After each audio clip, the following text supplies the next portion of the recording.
السلام علیکم ورحمۃ اللہ وبرکاتہ نحمده ونصلی علی رسوله الکریم اما بعد فاعوذ باللہ من الشیطان الرجیم بسم اللہ الرحمن الرحیم رب اشرح لی صدری ویسر لی امری واحلل عقدۃ من لسانی یفقهوا قولی۔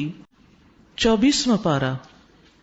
شروع کرتی ہوں اللہ کے نام سے جو بے انتہا مہربان نہایت رحم فرمانے والا ہے۔ فمن اظلم ممن كذب على الله وكذب بالصدق اذ جاءه اليس في جهنم مثوى للكافرين۔ پھر اس شخص سے بڑا ظالم اور کون ہوگا جس نے اللہ پر جھوٹ باندھا اور جب سچائی اس کے سامنے آئی تو اسے جھٹلا دیا۔ کیا ایسے کافروں کے لیے جہنم میں کوئی ٹھکانہ نہیں ہے؟ یہاں پر جس چیز کو ظلم قرار دیا جا رہا ہے وہ ہے اللہ پر جھوٹ باندھنا۔ اس کا معنی کیا ہے؟ اس کا ایک معنی یہ ہے کہ اللہ سبحانہ وتعالیٰ کے ساتھ کسی کو شریک قرار دینا، کہ اللہ نے اپنے شریک بنا رکھے ہیں، نعوذ باللہ۔ تو ایسا شخص بہت بڑا جھوٹ بولتا ہے۔ اسی طرح اللہ سبحانہ وتعالیٰ کی ایسی صفات یا ایسے نام یا ایسے افعال اس سے منسوب کرنا یا اس کے بارے میں ذکر کرنا جو دراصل نہ اس کے نام ہے، نہ اس کی صفات ہے، اور نہ اس نے وہ کام کیا، وہ اس سے منسوب کرنا، یہ بھی اللہ پہ جھوٹ بولنا ہے۔ تو ایسا کرنا جو ہے یہ دراصل بہت بڑا ظلم ہے۔ اصل میں ظلم ہے کیا؟ ظلم کس کو کہتے ہیں؟ ظلم کہتے ہیں کسی بھی چیز کو اس کے مقام پر نہ رکھنا۔ اللہ سبحانہ وتعالیٰ کا جو مقام ہے کہ وہ سب سے بڑا ہے، جو شخص اس مقام پر اس کو نہیں رکھتا یا اس کی وہ قدر نہیں کرتا، اس کی وہ عزت نہیں کرتا، اس کو اتنا بڑا سمجھتا نہیں، تو یہ بھی ظلم ہے۔ عربی میں ایک مثال دی جاتی ہے کہ جس نے بھیڑیے سے بکریاں چروائیں اس نے ظلم کیا، کیونکہ بھیڑیا جو ہے وہ بکریوں کا دشمن ہے، آپ اس کے حوالے بکریاں کریں گے تو وہ چیر پھاڑ کے ختم کر دے گا، تو یہ بکریوں کے ساتھ ظلم ہو جائے گا۔ اسی طرح قرآن مجید میں اللہ سبحانہ وتعالیٰ کے ساتھ شرک کرنے کو سب سے بڑا ظلم قرار دیا گیا۔ ارشاد باری تعالیٰ ہے ان الشرک لظلم عظیم۔ پھر اسی طرح یہ ہے کہ انسان جب اللہ پر ظلم کرنے لگتا ہے، یعنی اللہ کا حق نہیں دیتا، تو پھر دراصل وہ اپنے آپ پر ظلم کرتا ہے، کیونکہ اللہ سبحانہ وتعالیٰ کا مقابلہ کرنا یا اس کے ساتھ کوئی زیادتی کرنا ایسا جرم نہیں کہ جس کے بعد انسان کہیں بھاگ کے نکل جائے، وہ کسی اور کو نہیں، اپنے آپ ہی کو نقصان دے رہا ہوتا ہے۔ ہمیں دعا بھی سکھائی گئی ہے، اللہم انی اعوذ بک من الفقر والقلۃ والذلۃ واعوذ بک من ان اظلم او اظلم۔ اے اللہ میں فقر و فاقہ، قلت اور ذلت سے تیری پناہ میں آتا ہوں، اور اس بات سے تیری پناہ میں آتا ہوں کہ میں کسی پر ظلم کروں، چاہے اللہ پر ہو یا بندوں پر، یا کوئی مجھ پر ظلم کرے۔ تو ایسا شخص سب سے بڑا ظالم ہے جو اللہ پہ جھوٹ بولے۔ اور وَكَذَّبَ بِالصِّدْقِ، دوسرا بڑا ظلم کیا ہے؟ سچائی کو جھٹلانا۔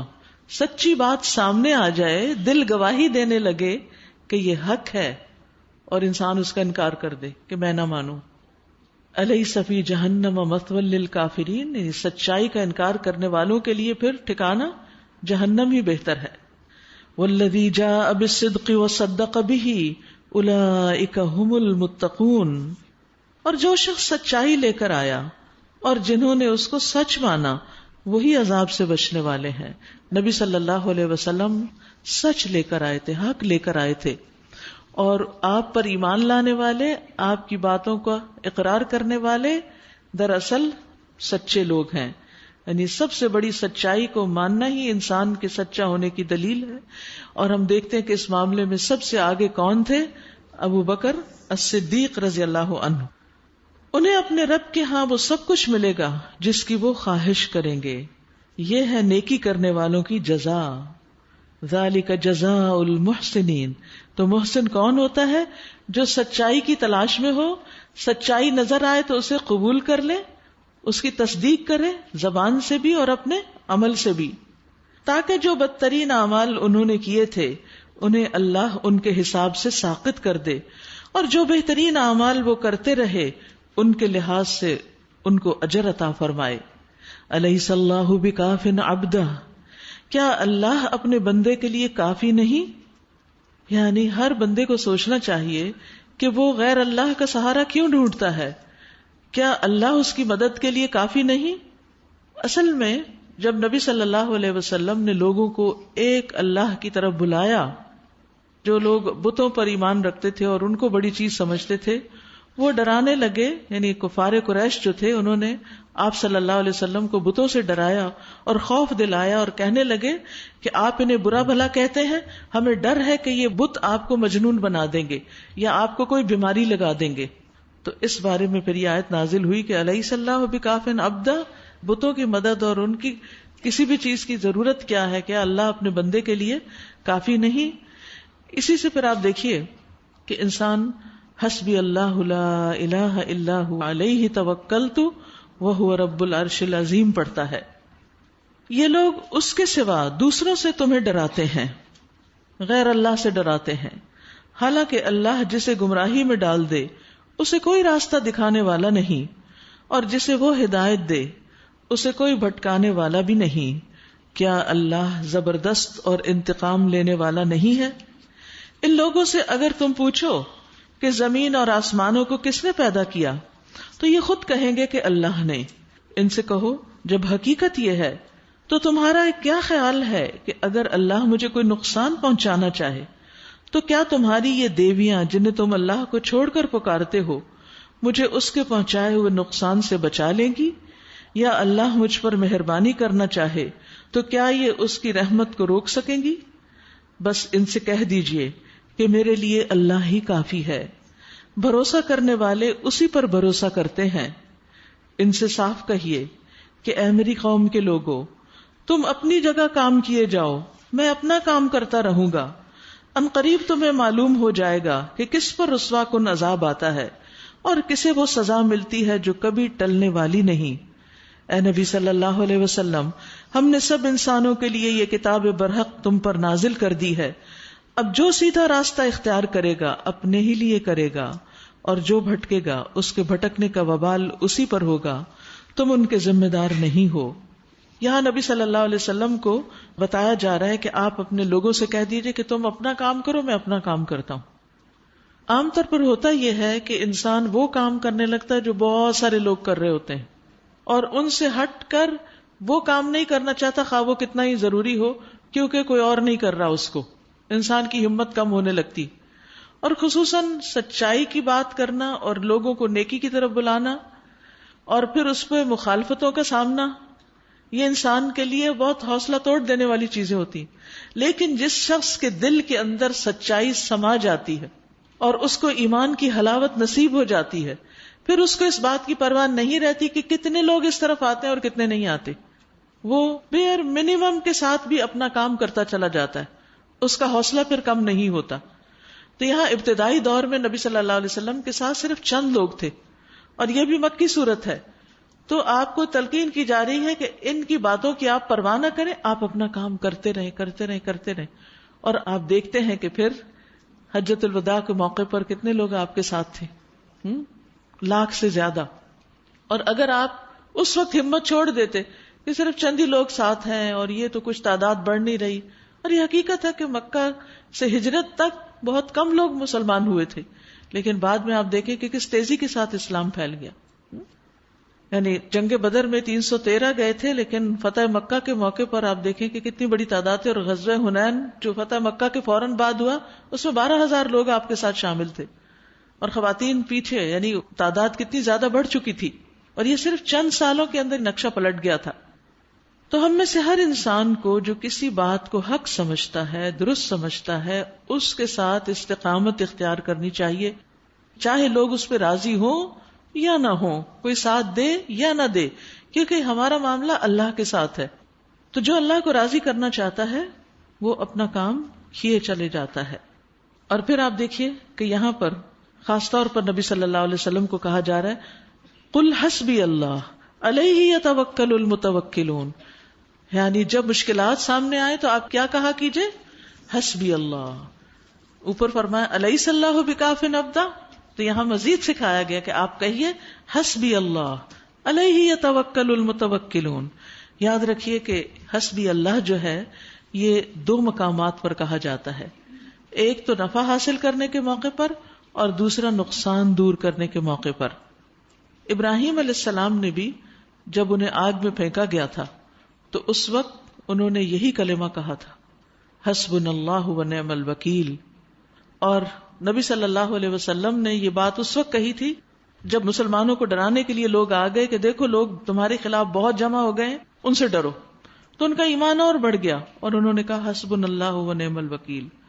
تو اس لیے انسان جب کوئی نیکی کا کام کرنا چاہے اور اس کو اس راستے میں مشکل پیش آئے کسی بھی طرح کی، انسان اپنے آپ کو تنہا محسوس کرنے لگے تو حسبی اللہ پڑھے کہ اللہ میرے لیے کافی ہے، اللہ مددگار پیدا کر دے گا، لیکن اپنا کام جاری رکھے۔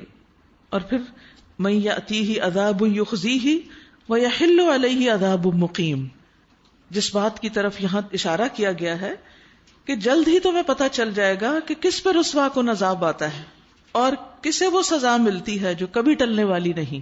یعنی لوگ اگر آپ کو ڈراتے ہیں کہ آپ نقصان میں ہیں تو آپ فکر نہ کریں، جلد پتہ چل جائے گا کہ اصل نقصان میں کون ہے۔ اور یہاں پر ایسے عذاب کی بات کی جا رہی ہے جو ذلیل کرنے والا ہے۔ تو کفار مکہ پر دنیا میں بھی قحط کا عذاب آیا، ان کے بڑے بڑے سردار قتل بھی ہوئے، قیدی بنائے گئے، یہ لوگ بھوک میں اور قحط میں مبتلا کیے گئے۔ یہ سارے عذاب جو تھے وہ مشرکین مکہ کو بدر کے موقع پر اور اس کے آگے پیچھے پیش آئے۔ تو ہم سب کو بھی اس بات سے اللہ کی پناہ طلب کرنی چاہیے کہ اللہ تعالی ہمیں ذلت سے بچائے۔ اللہم انی اعوذ بک من الفقر والقلۃ والذلۃ۔ اور اسی طرح یہ دعا پڑھتے رہا کیجئے، اللہم احسن عاقبتنا فی الامور کلها واجرنا من خزی الدنیا وعذاب الآخرہ۔ یہ مسند احمد کی روایت ہے، اے اللہ ہمارے تمام معاملات کا انجام اچھا کر، ہر کام کا انجام اچھا کر، اور ہمیں دنیا کی رسوائی اور آخرت کے عذاب سے محفوظ کر لے، کیونکہ یہ انسان کے لیے بہت ہیوملیٹنگ ہے، بہت زیادہ تکلیف کا باعث ہے۔ دیکھیے قرآن پڑھنے والے کو تو عزت کا تاج پہنایا جائے گا اور عزت کا لباس، ہاں دنیا میں کوئی اس کی عزت کرے یا نہ کرے، اللہ کے ہاں اس کی عزت ہے۔ تو یہاں پر کفار کے لیے یا آپ کے مخالفین کے لیے اس کے برعکس عذاب کا ذکر کیا جا رہا ہے جو ان پہ نازل ہو جائے گا۔ اے نبی صلی اللہ علیہ وسلم، ہم نے سب انسانوں کے لیے کتاب برحق آپ پر نازل کر دی ہے۔ اس سے کیا پتہ چلتا ہے کہ یہ کتاب سارے انسانوں کے لیے ہے اور حق لے کر نازل ہوئی ہے۔ اب انسانوں میں سے جو سیدھا راستہ اختیار کرے گا اپنے لیے کرے گا، اور جو بھٹکے گا اس کے بھٹکنے کا وبال اسی پر ہوگا، اور آپ اس کے ذمہ دار نہیں۔ اللہ یتوفی الانفس حین موتها والتی لم تمت فی منامها فیمسک التی قضا علیها الموت ویرسل الاخرى الى اجل مسمى ان فی ذلک لآیات لقوم یتفکرون۔ وہ اللہ ہی ہے جو موت کے وقت روحیں قبض کرتا ہے، یعنی اللہ کے اذن سے ہی موت آتی ہے۔ ما کان لنفس ان تموت الا باذن اللہ، اللہ کا حکم نہ ہو تو انسان بڑے سے بڑے حادثے سے بھی بچ جاتا ہے۔ بعض اوقات آپ نے دیکھا ہوگا کہ ایکسیڈنٹس میں پوری پوری گاڑیاں تباہ ہو جاتی ہیں، لیکن اندر ڈرائیور یا کوئی ایک سوار بالکل صحیح سلامت باہر نکل آتا ہے، اس کو خراش تک نہیں آتی۔ اور جو ابھی نہیں مرا اس کی روح نیند میں قبض کر لیتا ہے، یعنی نیند میں بھی ہماری ایک روح جاتی ہے، پھر وہ جس پر موت کا فیصلہ نافذ کرتا ہے اسے روک لیتا ہے، وہ روح واپس نہیں آتی اور انسان فوت ہو جاتا ہے۔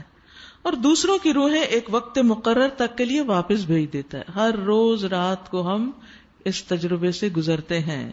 اس میں بڑی نشانیاں ہیں ان لوگوں کے لیے جو غور و فکر کریں، یعنی اس آیت میں اللہ کی قدرت کی نشانی ہے، روحوں کو روکنا، روحوں کو بھیجنا اور روحوں کو مستقل طور پر قبض کر لینا۔ یعنی روح جو ہے نا بذات خود ایک اللہ کی نشانی ہے۔ کس طرح ماں کے پیٹ میں بچے کے اندر وہ آتی ہے اور کس طرح موت کے وقت وہ نکل جاتی ہے، اور کس طرح رات کو سوتے وقت ہماری ایک روح ہم سے چلی جاتی ہے اور پھر صبح اٹھتے ہیں ہم تو پھر وہ واپس آتی ہے۔ تو اس میں نشانی ہے، غور و فکر کرنا چاہیے۔ کیا سبق لینا چاہیے اس سے؟ کہ ہم ہر روز سوتے وقت اپنی موت کو یاد رکھیں۔ حذیفہ رضی اللہ عنہ کہتے ہیں کہ نبی صلی اللہ علیہ وسلم جب رات کو بستر پر لیٹتے تو اپنا ہاتھ اپنے گال کے نیچے رکھتے اور یہ دعا پڑھتے، اللہم بسمک اموت و احیا، اے اللہ تیرے نام کے ساتھ میں مرتا ہوں اور میں زندہ ہوتا ہوں. یہ رات کو سوتے وقت موت اور صبح اٹھنا زندگی. اور اسی طرح جب آپ صبح اٹھتے تھے تو کیا پڑھتے تھے؟ الحمدللہ الذی احیانا، سب تعریف اللہ کے لیے جس نے ہمیں زندہ کیا. یعنی نیند کیا ہے؟ موت کی بہن. بعد ما اماتنا، اس کے بعد کہ ہم مر چکے تھے. وإلیہ النشور، اور ایک دن اسی طرح قبروں سے اٹھ کر اس کے حضور حاضر ہو جائیں گے، اس کی طرف اٹھ کر جانا ہے. اور رات کو سوتے وقت اللہ سے حفاظت کی دعا بھی کیا کریں. اور وہ دعا کیا ہے؟ نبی صلی اللہ علیہ وسلم نے فرمایا، تم میں سے جب کوئی شخص بستر پر لیٹے تو پہلے اپنی چادر کے کنارے سے بستر جھاڑ لے، یعنی اس کو جھٹک لینا چاہیے، جیسے دوپٹہ ہے یا کوئی بھی کپڑا ہے اس کے ساتھ اس کو ڈسٹنگ کر لیں، کیونکہ وہ نہیں جانتا کہ اس کی بے خبری میں کیا چیز اس کے اوپر آ گئی. پھر یہ دعا پڑھے، بسمک ربی وضعت جنبی وبک ارفعہ ان امسکت نفسی فرحمها وان ارسلتها فاحفظها كما تحفظ به یا بما تحفظ به عبادك الصالحین. میرے رب تیرے نام سے میں نے اپنا پہلو رکھا ہے، تیرے ہی نام سے اٹھوں گا یا اس کو اٹھاؤں گا. اگر تو نے میری جان کو روک لیا، یعنی آج کی رات میری روح جو جا رہی ہے واپس نہ آئی، تو اس پہ رحم کر دینا. اور اگر اس کو چھوڑ دیا، یعنی زندگی ابھی اور باقی ہے، تو اس کی حفاظت اسی طرح کرنا جس طرح تو اپنے نیک بندوں کی حفاظت کرتا ہے. تو یہ دعا جو ہے یہ بھی رات کو پڑھ کے سونی چاہیے. یہ دعائیں آپ کو سونے جاگنے کے اذکار کتاب میں بھی ملیں گی. وہ کتاب آپ اپنے بیڈ سائڈ ٹیبل کی ڈرار میں رکھ لیجئے، رات کو سوتے وقت دیکھ کے کچھ دن پڑھیں گے تو زبانی بھی یاد ہو جائیں گی. اسی طرح یہ کتاب جو ہے اس موبائل کی ایپس میں موجود ہے، سونے جاگنے کے اذکار، تو اس کو ڈاؤن لوڈ کر کے جب سوئے تو آپ اس سے دیکھ کر پڑھ سکتے ہیں. اور اس میں یہ ساری دعائیں اور سورۃ الملک اور السجدہ یہ بھی سب کچھ شامل ہے. ان کا آڈیو بھی ہے، اگر پڑھنی نہ آئے تو انسان سن بھی سکتا ہے. لیکن یہ ہے کہ والذاکرین اللہ کثیرا والذاکرات میں شمار ہونے کے لیے رات کا یہ ذکر ضروری ہے. اور یہ کتنی خوبصورت دعا ہے کہ اللہ تو ہماری روح لے رہا ہے، اگر تو نے واپس نہیں دینا تو اس پہ رحم کر دینا. یعنی گویا اپنے لیے خود ہی دعا مانگ کے ہم سو رہے ہیں، یعنی ایک اچھے خاتمے کی دعا مانگ کے سوتے ہیں. کیا اس اللہ کو چھوڑ کر، یعنی جو اتنی قوت کا مالک ہے کہ روح کو لے بھی لیتا ہے اور چھوڑ بھی دیتا ہے، ان لوگوں نے دوسروں کو سفارشی بنا رکھا ہے؟ ان سے کہو کیا وہ شفاعت کریں گے خواہ ان کے اختیار میں کچھ بھی نہ ہو اور وہ سمجھتے بھی نہ ہوں؟ کہو شفاعت ساری کی ساری اللہ کے اختیار میں ہے، آسمانوں اور زمین کی بادشاہی کا وہی مالک ہے، پھر اسی کی طرف تم پلٹائے جانے والے ہو. جب اکیلے اللہ کا ذکر کیا جاتا ہے تو آخرت پر ایمان نہ رکھنے والوں کے دل کڑنے لگتے ہیں، یعنی توحید کے ذکر سے ان کے دل تنگ ہوتے ہیں. اور جب اس کے سوا دوسروں کا ذکر ہوتا ہے تو یکا یک وہ خوشی سے کھل اٹھتے ہیں. یعنی اس میں ایک تو کفار قریش کی طرف اشارہ ہے ہی کہ وہ بتوں کے ذکر سے زیادہ خوش ہوتے ہیں، اللہ کے ذکر سے ان کو خوشی نہیں ہوتی. لیکن اس میں ہم لوگوں کے لیے بھی ایک سبق ہے، وہ یہ کہ ہم اپنے دلوں کا جائزہ لیا کریں کہ اللہ کے ذکر سے ہمارے دل زیادہ خوش ہوتے ہیں یا بندوں کے ذکر سے زیادہ ہوتے ہیں. بندوں کی باتیں اور بندوں پہ تبصرے اور ان کی صفات اور ان کے اخلاق اور ان کے کیریکٹرسٹکس پہ باتیں کرتے ہم تھکتے نہیں، لیکن جب اللہ کی تعریف کرنے بیٹھتے ہیں تو ہمارے الفاظ ہی ختم ہو جاتے ہیں. تو اللہ کے ذکر پر دل کے اندر ناپسندیدگی آنا اور اس سے تنگی کا پیدا ہونا یہ بہت ہی خطرے کی علامت ہے. کیونکہ اگر کسی مجلس میں بعض اوقات کوئی شخص اللہ کا ذکر کر دے یا قرآن کی کوئی بات کرے تو کچھ لوگ ایسے ہی ناک منہ چڑھانے لگتے ہیں یا ان کو بوریت ہونے لگتی. ٹھیک ہے، ہر وقت بھی اس طرح کی باتیں نہیں کرنی چاہیے کہ دوسرے لوگ سننے کو تیار ہی نہ ہوں. اللہ کا ذکر یا اللہ کی بات اسی وقت کریں جب پہلے لوگوں کا ذہن تیار کر لیں تاکہ وہ اس کی ناقدری نہ کریں. یعنی حکمت کے ساتھ اللہ کی طرف بلائیں لوگوں کو. لیکن لوگوں کو بھی یہ سوچنا چاہیے کہ جب وہ اللہ کی بات سنتے ہیں تو کس دل سے سنتے ہیں، کس شوق سے سنتے ہیں. اور یہاں پر خاص طور پر اذا ذکر اللہ وحدہ، اکیلے اسی کا ذکر، اللہ کی توحید کا، یعنی لا الہ الا اللہ جب کہا جاتا ہے تو آپ دیکھیے کہ مومن تو دن میں کتنی بار لا الہ الا اللہ پڑھتا ہے. مثلا اذان میں پڑھی جاتی، اذان کے بعد کی جو دعا ہے اس میں اشہد ان لا الہ الا اللہ. پھر وضو کے بعد جو یہ پڑھتا ہے اشہد ان لا الہ الا اللہ وحدہ لا شریک لہ وان محمدا عبدہ ورسولہ اس کے لیے جنت کے 8 دروازے کھول دیے جاتے ہیں. تو وضو کے بعد بھی انسان اللہ کا ذکر کرے، آغاز بھی بسم اللہ سے کرے اور اختتام پر بھی دعا پڑھے. پھر اسی طرح نماز کے بعد 33 بار تسبیحات پڑھ کے پھر ہم کیا پڑھتے ہیں؟ لا الہ الا اللہ وحدہ. وہاں بھی وحدہ کا ذکر ہے. ان سارے کلمات میں وحدہ کا لفظ آتا ہے. صبح و شام کی دعاؤں میں بھی آپ دیکھیں کتنی خوبصورت دعا ہے یہ کہ جس نے صبح کے وقت 10 مرتبہ یہ دعا پڑھی، لا الہ الا اللہ وحدہ لا شریک لہ لہ الملک و لہ الحمد یحیی و یمیت وہو علی کل شیء قدیر، تو اللہ ہر بار کے بدلے اس کے لیے 10 نیکیاں لکھے گا اور اس کی 10 برائیاں معاف کرے گا، 10 درجے بلند کرے گا. یہ کلمات اس کے لیے 10 غلاموں کو آزاد کرنے کے ثواب کے برابر ہوں گے، اور صبح سے شام تک یہ کلمات اس کی حفاظت کریں گے. اور اس دن اس آدمی کا کوئی عمل اس عمل پر غالب نہیں آ سکے گا. اگر شام کو یہ ذکر کیا تو یہی ثواب ملے گا. تو صبح شام کی دعا میں یعنی اللہ کی وحدانیت کا ذکر جو ہے وہ اتنا زیادہ برکت کا باعث ہے. اور یہ بار بار میں یاد دہانی کیوں کراتی ہوں کیونکہ قرآن مجید تو ہم پڑھ لیتے ہیں لیکن عملی زندگی میں اگر یہ نہیں آتا تو پھر فائدہ نہیں ہے سب کچھ پڑھنے کا. تو ان دعاؤں کو یاد بھی کر لیجئے اور ان کا اہتمام بھی کیجئے. کچھ زیادہ دیر نہیں لگتی لیکن فائدے کتنے، حفاظت کا وعدہ ہے. شام کو پڑھنے والے کے لیے بھی اسی طرح حفاظت کا وعدہ ہے. قل اللہم فاطر السماوات والارض عالم الغیب والشہادۃ انت تحکم بین عبادک فیما کانوا فیہ یختلفون. کہو اے اللہ آسمانوں اور زمین کے پیدا کرنے والے، حاضر و غائب کے جاننے والے، تو ہی اپنے بندوں کے درمیان اس چیز کا فیصلہ کرے گا جس میں وہ اختلاف کرتے رہے ہیں. اگر ان ظالموں کے پاس زمین کی ساری دولت بھی ہو اور اتنی ہی اور بھی تو یہ قیامت کے دن کے برے عذاب سے بچنے کے لیے سب کچھ فدیے میں دینے کے لیے تیار ہو جائیں گے، سب کچھ دینا چاہیں گے. لیکن وہاں کیا ہوگا؟ وَبَدَا لَهُم مِّنَ اللَّهِ مَا لَمْ يَكُونُوا يَحْتَسِبُونَ. وہاں اللہ کی طرف سے ان کے سامنے وہ کچھ آئے گا جس کا انہوں نے کبھی اندازہ ہی نہیں لگایا. یعنی عذاب کی ایسی شدت جس کا انہوں نے کبھی سوچا بھی نہیں ہوگا. سلف صالحین جو تھے وہ اس آیت کو پڑھ کے بہت ڈرتے تھے. مجاہد کہتے ہیں کہ اس سے مراد لوگوں کے وہ اعمال ہیں جنہیں لوگ نیک عمل سمجھ کے کرتے ہیں لیکن اصل میں وہ برے کام تھے. یعنی کچھ لوگ جیسے بدعات وغیرہ کرتے ہیں تو وہ کیا کرتے ہیں، اس کو نیکی سمجھ کے کرتے ہیں حالانکہ اس کی کوئی دلیل نہیں. اور ہو سکتا ہے کہ انہوں نے یہ گمان کر لیا ہو کہ ان کے یہ گناہ توبہ کے بغیر ہی معاف ہو جائیں گے، اور کل جب وہ اللہ کے حضور پہنچے تو وہ سارے گناہ وہاں موجود ہیں اور ان کی سزا بھی.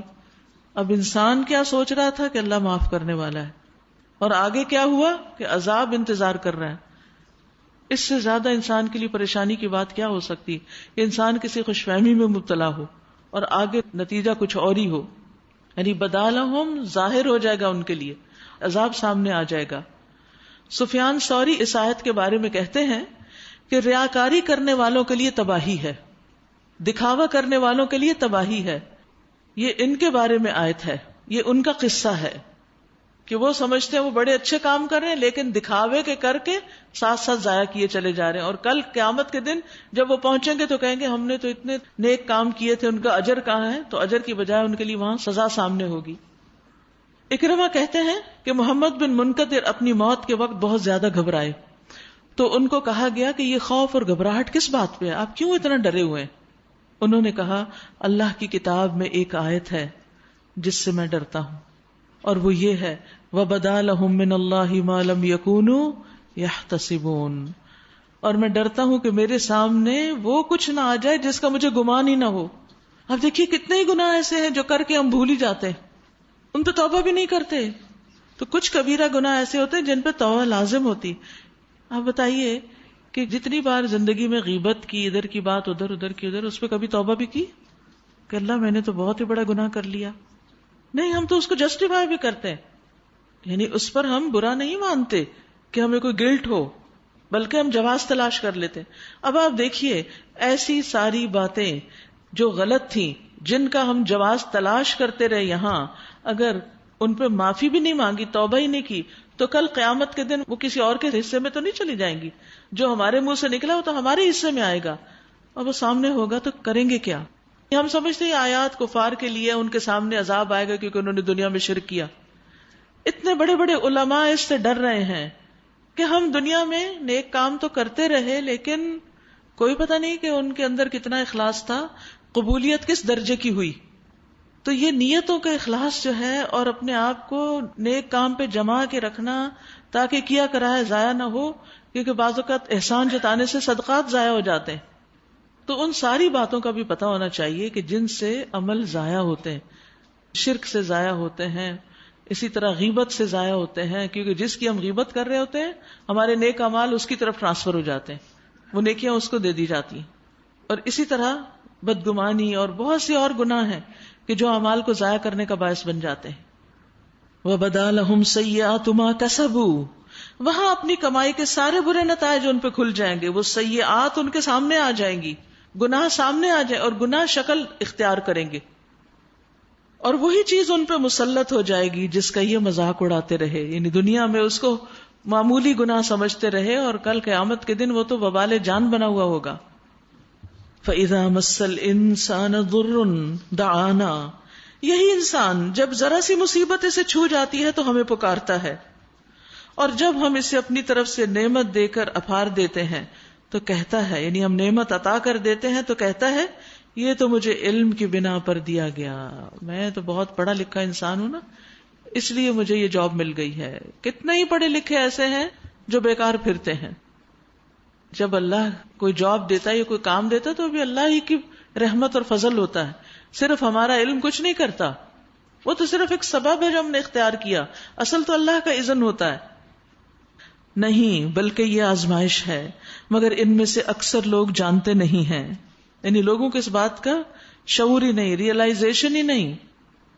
یہی بات ان سے پہلے گزرے ہوئے لوگ بھی کہہ چکے ہیں، مگر جو کچھ وہ کماتے تھے وہ ان کے کسی کام نہ آیا. پھر اپنی کمائی کے برے نتائج انہوں نے بھگتے، اور ان لوگوں میں سے جو بھی ظالم ہیں وہ عنقریب اپنی کمائی کے برے نتائج بھگتیں گے. یہ ہمیں عاجز کر دینے والے نہیں ہیں. اور کیا انہیں معلوم نہیں ہے کہ اللہ جس کا چاہتا ہے رزق کشادہ کر دیتا ہے؟ یعنی رزق کا زیادہ کرنا بھی اللہ ہی کے اذن سے ہوتا ہے. اس لیے رزق کے معاملے میں تنگی ہو تو اللہ ہی کو پکاریں، اور جس کا چاہتا ہے تنگ کر دیتا ہے. یہ بھی اس کی مشیت ہوتی ہے، اس کا ارادہ ہوتا ہے، کسی کی بندش نہیں ہوتی. اس میں نشانیاں ہیں ان لوگوں کے لیے جو ایمان لاتے ہیں. قُلْ يَا عِبَادِيَ الَّذِينَ أَسْرَفُوا عَلَىٰ أَنفُسِهِمْ لَا تَقْنَطُوا مِن رَحْمَتِ اللَّهِ، کہہ دیجئے کہ اے میرے بندو، جنہوں نے اپنی جانوں پر زیادتی کی ہے، اللہ کی رحمت سے مایوس نہ ہو جاؤ. یعنی گناہوں کا احساس ہو جائے تو توبہ کر لو، یقیناً اللہ سارے گناہ معاف کر دیتا ہے، وہ تو غفور الرحیم ہے. پلٹ آؤ اپنے رب کی طرف اور مطیع بن جاؤ اس سے پہلے کہ تم پر عذاب آ جائے، پھر کہیں سے تمہیں مدد نہ مل سکے. یعنی انسان کو توبہ کرنے میں کبھی بھی دیر نہیں کرنی چاہیے، اپنے گناہوں سے کبھی ڈس اپوائنٹ نہیں ہونا چاہیے، مایوس نہیں ہونا چاہیے. سب معاف ہو سکتا ہے، بس واپس پلٹنے کی دیر ہے، رجوع کرنے کی ضرورت ہے، نیکیوں کا سفر اختیار کرنے کی ضرورت ہے. اور پیروی اختیار کر لو اپنے رب کی بھیجی ہوئی کتاب کے بہترین پہلو کی، اس سے پہلے کہ تم پر اچانک عذاب آ جائے کہ تمہیں خبر بھی نہ ہو. کہیں ایسا نہ ہو کہ بعد میں کوئی شخص کہے افسوس میری اس کوتاہی پر جو میں اللہ کی جناب میں کرتا رہا، بلکہ میں تو الٹا مذاق اڑانے والوں میں شامل تھا. یا کہے کاش اللہ نے مجھے ہدایت بخشی ہوتی تو میں بھی متقیوں میں سے ہوتا. یا عذاب دیکھ کر کہے کاش مجھے ایک موقع اور مل جائے اور میں بھی نیک عمل کرنے والوں میں شامل ہو جاؤں. اور اس وقت یہ جواب ملے کہ کیوں نہیں، میری آیات تیرے پاس آ چکی تھیں، آیات تمہیں پتہ تھیں، احکامات معلوم تھے، پھر تو نے انہیں جھٹلا دیا اور تکبر کیا اور تو انکار کرنے والوں میں سے تھا. آج جن لوگوں نے اللہ پر جھوٹ باندھے ہیں وہ پیچھے جو گزر چکا، کذب علی اللہ. قیامت کے روز تم دیکھو کہ ان کے منہ کالے ہوں گے. وہاں بتایا گیا کہ سب سے بڑے ظالم ہے وہ، اور ظلم قیامت کے دن اندھیروں کی شکل میں ہوگا. اور یہاں یہ کہ ان کے منہ کالے ہوں گے ظالموں کے، کیا جہنم میں متکبروں کے لیے کافی جگہ نہیں ہے؟ اس کے برعکس جن لوگوں نے یہاں تقویٰ کیا دنیا میں ان کے اسباب کامیابی کی وجہ سے اللہ ان کو نجات دے گا، ان کو کوئی غضب نہ پہنچے گا، کوئی تکلیف نہ پہنچے گی اور نہ وہ غمگین ہوں گے۔ اللہ خالق کل شیء وہو علی کل شیء وکیل، اللہ ہر چیز کا خالق ہے اور وہی ہر چیز کا نگہبان ہے، سب چیزوں کی حفاظت بھی وہی کرتا ہے۔ زمین اور آسمانوں کے خزانوں کی کنجیاں اسی کے پاس ہیں، کوئی نہیں چرا سکتا۔ اور جو لوگ اللہ کی آیات سے کفر کرتے ہیں وہی گھاٹے میں رہنے والے ہیں۔ ان سے کہیے پھر کیا اے جاہلو، تم اللہ کے سوا کسی اور کی بندگی کرنے کے لیے مجھ سے کہتے ہو؟ یہ بات تمہیں ان سے صاف کہہ دینی چاہیے، کیونکہ تمہاری طرف اور تم سے پہلے گزرے ہوئے تمام انبیاء کی طرف یہ وہی بھیجی گئی ہے کہ اگر تم نے شرک کیا تو تمہارا عمل ضائع ہو جائے گا۔ پیچھے بھی اعمال کے ضائع ہونے کی بات تھی نا۔ شرک نمبر 1 خرابی ہے جس سے انسان کی ساری نیکیاں ضائع ہو جاتی ہیں۔ اس لیے توحید کا علم سیکھنا بہت ضروری ہے۔ فَاعْلَمْ أَنَّهُ لَا إِلَٰهَ إِلَّا هُوَ، جتنی چیزیں شرک کی کیٹیگری میں آتی ہیں ان سب کا اچھی طرح پتہ ہونا ضروری ہے کہ کہیں بھولے سے بھی اس میں نہ جا پڑے۔ تو تمام پیغمبروں سے اللہ نے کہا کہ اگر تم نے بھی شرک کیا تو تمہارا بھی عمل ضائع ہو جائے گا۔ یعنی انبیاء علیہ السلام کا بڑے سے بڑا عمل ضائع ہو سکتا ہے تو باقی لوگوں کا کیا ہوگا، اور تم خسارے میں رہو گے۔ لہٰذا اے نبی صلی اللہ علیہ وسلم تم بس اللہ ہی کی بندگی کرو، وَكُن مِّنَ الشَّاكِرِينَ، اور شکر گزار بندوں میں سے ہو جاؤ۔ ان لوگوں نے اللہ کی قدر ہی نہ کی جیسا کہ اس کی قدر کرنے کا حق ہے۔ اس کی قدرت کاملہ کا حال تو یہ ہے کہ قیامت کے روز پوری زمین اس کی مٹھی میں ہوگی اور آسمان اس کے دست راست میں لپٹے ہوئے ہوں گے۔ پاک اور بالا تر ہے وہ اس شرک سے جو یہ لوگ کرتے ہیں، اور اس روز سور پھونکا جائے گا اور وہ سب مر کے گر جائیں گے۔ سب کے سب جو زندہ ہوں گے سور پھونکنے سے، انسان حیوان سب بے ہوش ہو کے گر پڑیں گے۔ جو آسمانوں اور زمین میں ہیں سوائے ان کے جنہیں اللہ زندہ رکھنا چاہے۔ پھر ایک دوسرا سور پھونکا جائے گا اور یکا یک سب کے سب اٹھ کر دیکھنے لگیں گے۔ وَأَشْرَقَتِ الْأَرْضُ بِنُورِ رَبِّهَا، زمین اپنے رب کے نور سے چمک اٹھے گی، کتاب اعمال لا کر رکھ دی جائے گی، انبیاء اور تمام گواہ حاضر کر دیے جائیں گے، لوگوں کے درمیان ٹھیک ٹھیک حق کے ساتھ فیصلہ کر دیا جائے گا اور ان پر کوئی ظلم نہ ہوگا، اور ہر شخص کو جو کچھ بھی اس نے عمل کیا تھا اس کا پورا پورا بدلہ دے دیا جائے گا۔ لوگ جو کچھ بھی کرتے ہیں اللہ اس کو خوب جانتا ہے۔ یہاں ایک بہت بڑی حقیقت بتائی جا رہی ہے قیامت کے دن سے متعلق، اور وہ کیا ہے؟ وہ اشرقت الارض بنور ربها، زمین اپنے رب کے نور سے چمک اٹھے گی۔ ابھی زمین کا کیا رنگ ہے اور کیا چمک ہے اس میں؟ پانی والی جگہ یا ریت والی تو کچھ چمکتی ہے، لیکن ویسے تو زمین کی کوئی خاص چمک نہیں۔ قیامت کے دن زمین بھی چمک اٹھے گی، سفید روٹی کی طرح ہوگی جس میں سے ایک ڈاٹ بھی کوئی ہو وہ بھی نظر آ رہا ہوگا، اور سب لوگوں کے بس صرف کھڑے ہونے کی جگہ ہوگی، اور یہ فیصلے کا دن ہوگا۔ قبروں سے سب لوگ نکل کے اٹھ کے سب ایک جگہ جمع ہو گئے۔ تو اس سے پتہ چلتا ہے کہ قیامت کے دن تمام روشنیاں ختم ہو جائیں گی، ماند پڑ جائیں گی، سورج بے نور ہو جائے گا، چاند کی روشنی ختم ہو جائے گی، ستارے بکھر جائیں گے اور لوگ تاریکی میں ڈوب جائیں گے۔ جب سورج بھی نہ ہو اور چاند بھی نہ ہو، ستارے بھی نہ ہو، تو پھر کیا ہوگا؟ کبھی سوچا آپ نے؟ اور یہ سب قرآن میں پڑھتے ہیں آپ؟ اندھیرا ہو جائے گا۔ اس موقع پر زمین اپنے رب کے نور سے چمک اٹھے گی، اللہ تعالیٰ تجلی فرمائیں گے اور لوگوں کے درمیان فیصلہ کریں گے جس کا یہاں ذکر کیا جا رہا ہے، اور اس کے لیے نزول فرمائیں گے۔ اس دن اللہ تعالیٰ تمام مخلوق کو ایسی قوت اور تخلیق عطا کریں گے جس کی بنا پر وہ اللہ کی تجلی کو برداشت کر سکیں گے، اس نور کو برداشت کر سکیں گے۔ اللہ کا نور ان کو جلا نہیں ڈالے گا، ان کے لیے اللہ کا دیدار کرنا ممکن ہوگا، یعنی جو ایمان والے ہیں۔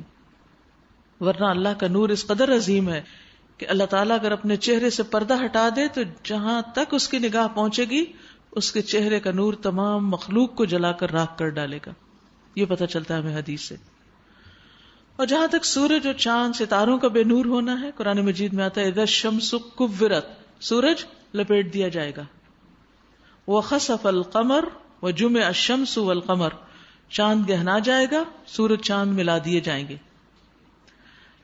فاذا النجوم طمست، سورۃ المرسلات میں آتا ہے، ستارے بے نور ہو جائیں گے، مٹا دیے جائیں گے.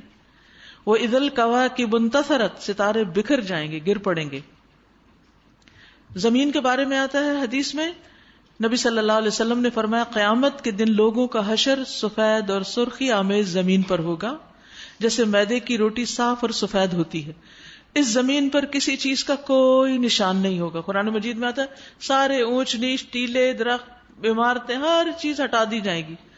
صاف پلین میدان جو اس دن رب کے نور سے چمک اٹھے گا.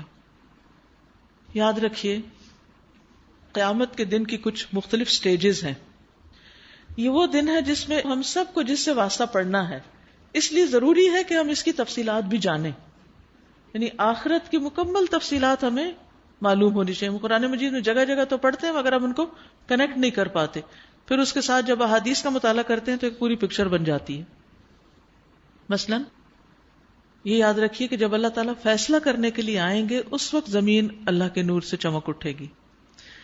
زمین پر روشنی سورج اور چاند کی وجہ سے نہیں ہوگی کیونکہ انہیں تو لپیٹ دیا جائے گا.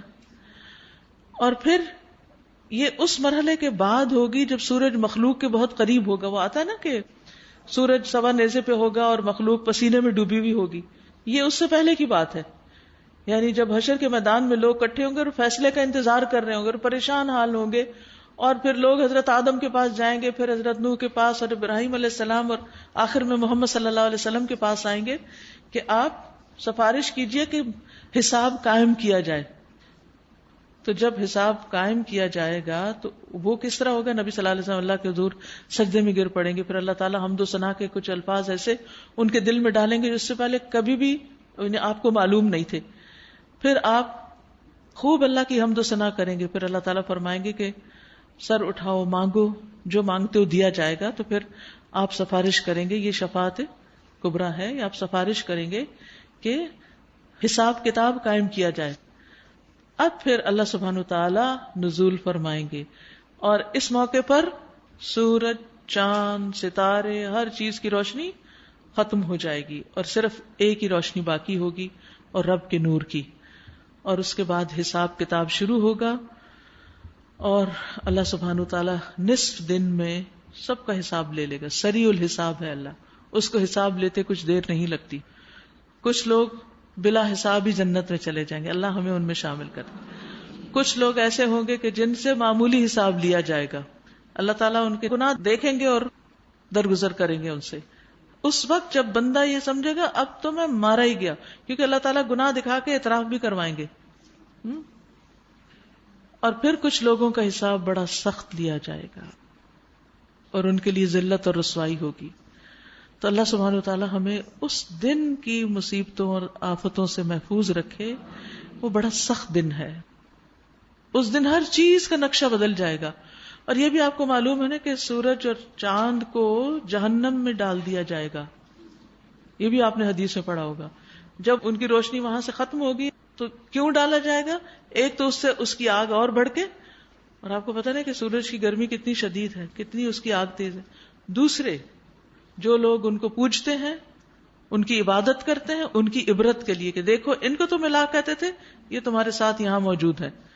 یعنی وہ بھی جہنم میں ہوں گے اور ان کو جلنے کی سزا نہیں ہے نا. سورج چاند وہ تو پہلے ہی جل رہے ہیں. تو بہرحال یہ سب کچھ حق ہے، حقیقت ہے اور یہ ہونے والا ہے.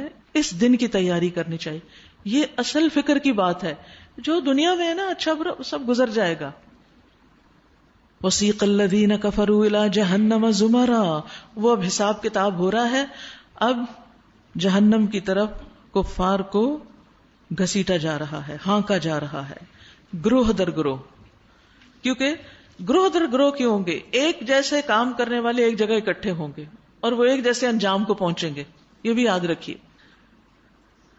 یہاں تک کہ جب وہ وہاں پہنچیں گے تو اس کے دروازے کھول دیے جائیں گے اور اس کے کارندے ان سے کہیں گے کیا تمہارے پاس تمہارے اپنے لوگوں میں سے ایسے رسول نہیں آئے تھے جنہوں نے تمہیں تمہارے رب کی آیات سنائی ہو اور تمہیں اس بات سے ڈرایا ہو کہ ایک وقت تمہیں بھی یہ دن دیکھنا ہوگا؟ وہ جواب دیں گے ہاں آئے تھے. مگر عذاب کا فیصلہ کافروں پر چپک گیا. کہا جائے گا داخل ہو جو جہنم کے دروازوں میں، یہاں اب تمہیں ہمیشہ رہنا ہے، بڑا ہی برا ٹھکانہ ہے متکبروں کے لیے. جہنم میں جانے والوں کو دھکیل دھکیل کر، دھکے دے کر، جیسے قرآن مجید کی ایک اور آیت سے میں پتہ چلتا ہے، یدعون الی نار جہنم دعا، دھکوں کے ساتھ ان کو پش کر کے جہنم میں پھینک دیا جائے گا. اس کے برعکس نیک لوگوں کا حال کیا ہوگا؟ اہل جنت کے جنت میں جانے کا منظر کیا ہے؟ وَسِيقَ الَّذِينَ اتَّقَوْا رَبَّهُمْ إِلَى الْجَنَّةِ زُمَرًا. اللہ اکبر. اور جو لوگ اپنے رب کا تقوی اختیار کرتے تھے انہیں گروہ در گروہ جنت کی طرف لے جایا جائے گا، یہاں تک کہ جب وہ وہاں پہنچیں گے اور اس کے دروازے پہلے ہی کھولے جا چکے ہوں گے تو ان کے منتظمین ان سے کہیں گے سلام ہو تم پر، بہت اچھے رہے، داخل ہو جاؤ اس میں ہمیشہ کے لیے، ہمیشہ کے لیے، اب کوئی نہیں نکال سکتا تمہیں یہاں سے. دنیا میں تو آپ دیکھیں نئے سے نئے گھر میں، بہترین سے بہترین گھر میں اگر ہم چلے جائیں کوئی گارنٹی ہے کہ ہم ہمیشہ اس میں رہیں گے؟ نہیں. کبھی موت انسان کو نکال دیتی ہے، کبھی سفر انسان کو وہاں سے نکال دیتا ہے، اور کبھی لوگ وہاں سے کک آؤٹ کر دیتے ہیں. آپ دیکھیے کہ جب ایک عورت کی شادی ہوتی ہے تو کتنے چاؤ سے اسے بیاہ کے لایا جاتا ہے، اور جب نہیں بنتی تو کس طرح نکال دیا جاتا ہے. وہ گھر جو اس کے لیے گھر تھا، سب کچھ تھا اس کا، اب کیا ہو گیا کہ اس کی کوئی بھی چیز اپنی نہیں، سب کچھ اجنبی ہے. تو دنیا کے گھر جو ہیں، ہر شخص کو گھر کا ایک بہت بڑا ہم اور غم ہوتا ہے، سب کا، اور خاص طور پر خواتین جن کا سارا دن کام ہی گھر میں ہوتا ہے، تو ان کی خواہش ہوتی ہے کہ ان کا اپنا گھر ہو، چاہے جھونپڑی ہو، اپنا گھر اپنا گھر اپنا گھر. شادی ہوتے ہی بس سب سے بڑا غم یہی سر پہ سوار ہو جاتا ہے، اور زندگی بھر کی جمع پونجی انسان اس پہ لگا دیتا ہے، ساری محنت اس کے لیے کرتا ہے. اور کیسے کرتا ہے؟ آخرت کے گھر کو بھول کے کرتا ہے بعض اوقات. ہاں اگر وہ بھی ساتھ ساتھ یاد رہے تو پھر کوئی بات نہیں. ظاہر دنیا میں ٹھکانا تو چاہیے، پرندے بھی اپنا گھونسلہ بناتے ہیں، گھر بنانے میں حرج نہیں ہے، ایز لانگ ایز جائز طریقے سے بنایا گیا اور اس کا بھی حق ادا کیا گیا ہو، اور اس میں رہ کر اللہ کا حق ادا کیا جائے. ہمارے گھر ہمیں غافل کرنے والے نہ ہوں، لیکن ایسے گھر نہ بنائیں کہ جو میوزیم ہوں اور جن میں رہ کے آپ آخرت کی یاد کو بھول جائیں. نبی صلی اللہ علیہ وسلم کے لیے ایک پردہ لٹکایا گیا تھا جس پر کچھ نقش و نگار تھے. آپ نے کہا یہ مجھے غافل کرتا ہے آخرت سے، اس کو اتار دو. تو ایسی ڈیکوریشن نہ کریں جو آپ کو آخرت سے غافل کر دے. اس طرح کا گھر ہو کہ جس میں آپ رہتے ہوئے اللہ سے ڈرتے رہیں، کیونکہ یہاں پر تقوی والوں کی بات کی جا رہی ہے کہ انہیں جنت کی طرف لے جایا جائے گا تو انہیں سلام کیا جائے گا، تم بہت اچھے رہے، داخل ہو جاؤ اس جنت میں ہمیشہ کے لیے. اور وہ کہیں گے شکر ہے اس اللہ کا جس نے ہمارے ساتھ اپنا وعدہ سچا کر دکھایا اور ہمیں زمین کا وارث بنا دیا. اب ہم جنت میں جہاں چاہیں اپنی جگہ بنا سکتے ہیں. وسیع ہے جنت، جہاں چاہیں رہیں، کیونکہ دو جنتیں بھی ملیں گی. وَلِمَنْ خَافَ مَقَامَ رَبِّهِ جنتان، جو اپنے رب کے سامنے کھڑے ہونے سے ڈرتا ہے اس کے لیے 2 جنتیں. اللہ کا خوف رحمتیں لاتا ہے، نعمتیں لاتا ہے. بس بہترین اجر ہے عمل کرنے والوں کے لیے. فَنِعْمَ أَجْرُ الْعَامِلِينَ. لیکن ہمارا زیادہ عمل اور زیادہ کام کس میں گزرتا ہے؟ گھر سے کیوں نہیں نکل پاتے؟ کیونکہ گھروں کے کام ہم نے اتنے بڑھا لیے ہیں، اتنے بڑھا لیے، اور بعض اوقات خود بھی نہیں کرتے. کروانے کے لیے بھی تو وقت چاہیے ہوتا ہے نا. نوکروں کی ایک فوج جو ہے اس کو مینج کرنا وہ بھی ایک کام ہوتا ہے. جب لوگوں کو بلایا جاتا ہے نا کہ چلیں صبح آ جائیں، نہیں فلاں کو آنا ہے، فلاں مالی کو آنا ہے، اس کو آنا ہے، اس کو آنا ہے، کام دینا، نہیں نکل سکتے. شام کو کہتے ہیں وہ ماسی کو آنا ہے، فلاں کو آنا ہے، نہیں نکل سکتے. بھئی پھر قرآن کس وقت پڑھو گے؟ آخرت کے گھر کی تیاری کس وقت کرو گے؟ جس گھر کی پہچان ہی نہیں اس کے لیے وقت کب نکلے گا؟ تو ایسا نہ ہو یہ گھر ہمارے خلاف حجت بن جائے، جس کو ہم ہر وقت سجانے اور بنانے کی فکر میں اس قیمت پر کہ آخرت بھولی ہوئی ہے. اگر وہ یاد ہے اور حق ادا ہو رہا ہے تو کوئی نہیں، دنیا میں آپ اچھے طریقے سے رہیں، منع نہیں کیا گیا، لیکن آخرت کی قیمت پر نہیں. ہماری ساری انرجی، ساری ذہانت، سارا ٹیلنٹ صرف یہی نہ لگ کے رہ جائے، صرف اسی کو نہ سجاتے رہیں. اللہ کے گھروں کی طرف بھی ہمارے قدم اٹھیں. نبی صلی اللہ علیہ وسلم نے فرمایا پہلی جماعت جو جنت میں داخل ہوگی ان کے چہرے 14ویں رات کے چاند کی طرح چمکتے ہوں گے. آج 13ویں کا چاند تھا, کتنا چمکدار تھا, آسمان ویسے بھی بارش کی وجہ سے صاف تھا. آج رات 14ویں کا ہوگا. ذرا دیکھیے اور پھر اس حدیث کو یاد کیجیے کہ پہلی جماعت جو جنت میں داخل ہوگی ان کے چہرے 14ویں کے چاند کی طرح چمکتے ہوں گے. جو ان کے بعد داخل ہوں گے ان کے ستاروں کی طرح چمکتے ہوں گے دوسرے درجے میں. ان سب کے دل الفت و محبت میں ایک شخص کے دل کی طرح ہوں گے. کوئی نفرت, عداوت, اختلاف نہیں ہوگا ان کے اندر, نہ ان کی کوئی باہمی دشمنی. وَتَرَى الْمَلَائِكَةَ حَافِّينَ مِنْ حَوْلِ الْعَرْشِ يُسَبِّحُونَ بِحَمْدِ رَبِّهِمْ, اور تم دیکھو گے فرشتے عرش کے گرد حلقہ بنائے ہوئے ہوں گے, اپنے رب کی حمد اور تسبیح کر رہے ہوں گے, اور لوگوں کے درمیان ٹھیک ٹھیک حق کے ساتھ فیصلہ چکا دیا جائے گا. یہ ہے قیامت کا دن. وَقِيلَ الْحَمْدُ لِلَّهِ رَبِّ الْعَالَمِينَ, اور کہہ دیا جائے گا کہ حمد اللہ رب العالمین کے لیے ہے. یہاں بتایا نہیں گیا کہ کون کہے گا, قیل کہا جائے گا. پوری کائنات کی حمد ہوگی یہ کہ اللہ نے جس مقصد کے لیے دنیا بنائی, پھر دنیا ختم کی, پھر دنیا والوں کو اٹھایا, پھر ان کے درمیان حق کے ساتھ فیصلہ کیا, جنت والے جنت میں پہنچ گئے, جہنم والے اپنے انجام کو پہنچ گئے. سب تعریف اللہ کے لیے ہے. اس وقت اللہ کی تعریف ہوگی. آسمان و زمین والے, نیک و بد, جن و انس, یہاں تک کہ جہنم میں پڑے ہوئے لوگ بھی اللہ ہی کی حمد بیان کریں گے. یاد رکھیے آدم علیہ السلام جب پیدا ہوئے تو ان میں اللہ نے روح پھونکی, روح ناک تک آئی تو انہوں نے چھینک ماری اور کہا الحمدللہ رب العالمین. تو پہلے لفظ جو ان کے منہ سے نکلے وہ کیا ہے؟ الحمدللہ. تو اللہ تعالیٰ نے فرمایا یرحمک اللہ. جان نکلتے ہوئے مومن کیا کہتا ہے؟ حدیث میں آتا ہے یقیناً مومن کے ہر حال میں خیر ہے. اس کی جان اس کے دونوں پہلوؤں سے نکل رہی ہوتی, دونوں ہاتھوں سے, دونوں پاؤں سے, دونوں سائڈ سے, اس حال میں کہ وہ اللہ کی تعریف کر رہا ہوتا ہے. اس وقت بھی وہ تکلیف میں الحمدللہ کہہ رہا ہوتا ہے. الحمدللہ یہ اس وقت جب ہی ہو سکتا ہے جب ہم ہر حال میں اللہ کی تعریف کرنے والے ہوں. اور جب جنت والے جنت میں جائیں گے تو اس وقت وہ کیا کہیں گے؟ الحمدللہ الذی ہدانا لہذا, اللہ کا شکر جس نے ہمیں یہ راستہ دکھایا. اور پھر جنت میں پہنچ کر ان کا اور کوئی کام اور کوئی عبادت نہیں ہوگی سوائے اس کے کہ تسبیح اور اللہ کی حمد ان کے اندر الہام کر دی جائے گی, ان کے سانس کے ساتھ جاری ہوگی. یعنی اس کے لیے بھی کوئی ایفرٹ نہیں کرنی پڑے گی, کوئی زبان نہیں ہلانی پڑے گی, ہر وقت تعریف ہو رہی ہوگی اللہ کی, کیونکہ اس تعریف سے بندوں کو خوشی نصیب ہوتی ہے نا. تو جنت میں خوشی اسی بات کی ہوگی, نعمتیں کھائیں گے پیئیں گے. حدیث میں آتا ہے, صحیح مسلم کی حدیث ہے, اہل جنت اس میں کھائیں گے پیئیں گے لیکن نہ تھوکیں گے, نہ پیشاب کریں گے, نہ رفع حاجت, نہ ناک سے کچھ نکلے گا. صحابہ نے پوچھا پھر ان کے کھانے کا کیا بنے گا؟ فرمایا ایک ڈکار ہوگا اور کستوری کے پسینے کی طرح پسینہ آئے گا, بس یہی ان کا سب کچھ ہضم ہو جائے گا, اس سے گندگی کچھ بھی باہر نہیں آئے گی. اور یعنی کہ جو پسینہ ہوگا اس میں سے بھی خوشبو آئے گی. اور تسبیح اور تحمید الہام کر دیے جائیں گے, جس طرح سانس کو الہام کر دیا جاتا ہے, یعنی فطرت میں ڈال دیا جاتا ہے کہ ہمیں کوشش کر کے سانس نہیں لینا پڑتا بلکہ وہ جاری ہو جاتا ہے, ایسے ہی تسبیح بھی جاری رہے گی. سورۃ المؤمن شروع کرتی ہوں اللہ کے نام سے جو بے انتہا مہربان نہایت رحم فرمانے والا ہے. حامیم تنزیل الکتاب من اللہ العزیز العلیم. حامیم, اس کتاب کا نزول اللہ کی طرف سے ہے. یہ کتاب اللہ نے بھیجی ہے جو زبردست ہے, عزت والا ہے, غلبے والا ہے, سب کچھ جاننے والا ہے. غافر الذنب, گناہ معاف کرنے والا ہے, یہ اللہ کی صفات ہے. وقابل التوب, توبہ قبول کرنے والا ہے.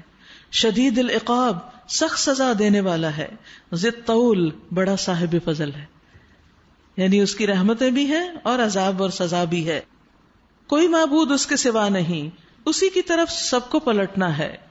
اللہ کی آیات میں جھگڑے نہیں کرتے مگر صرف وہ لوگ جنہوں نے کفر کیا ہے.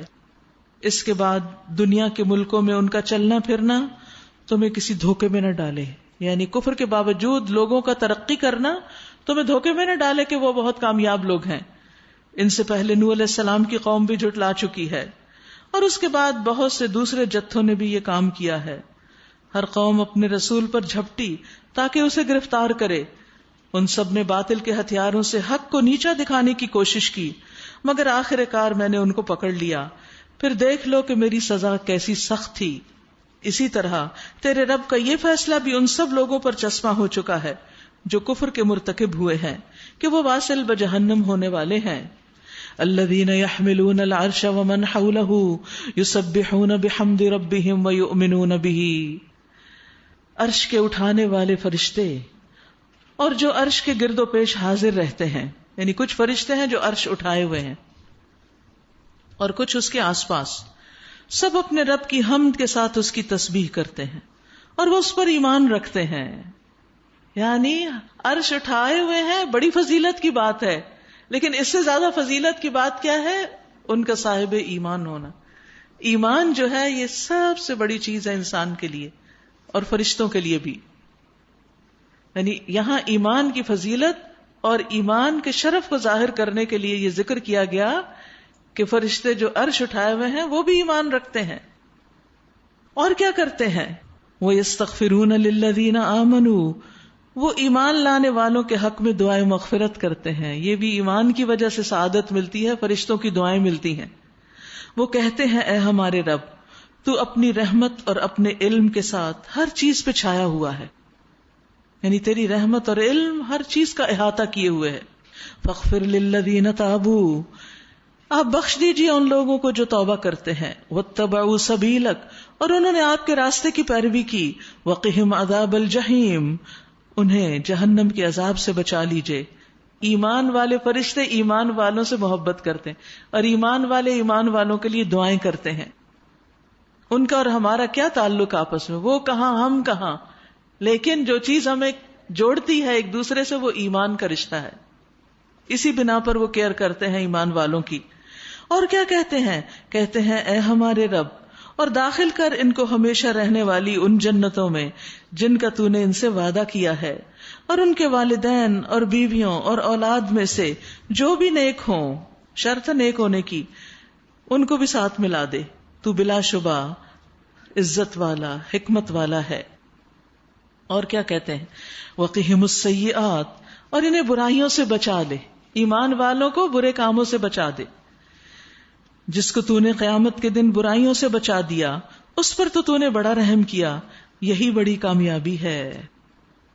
یاد رکھیے فرشتوں کی دعائیں لینے کے لیے ایمان کے بعد کچھ عمل صالح بھی ایسے ہیں کہ جس بنا پر فرشتوں کی دعائیں ملتی ہیں. ہم انسانوں کی منتیں کرتے رہتے ہیں ہمارے لیے دعا کرو دعا کرو.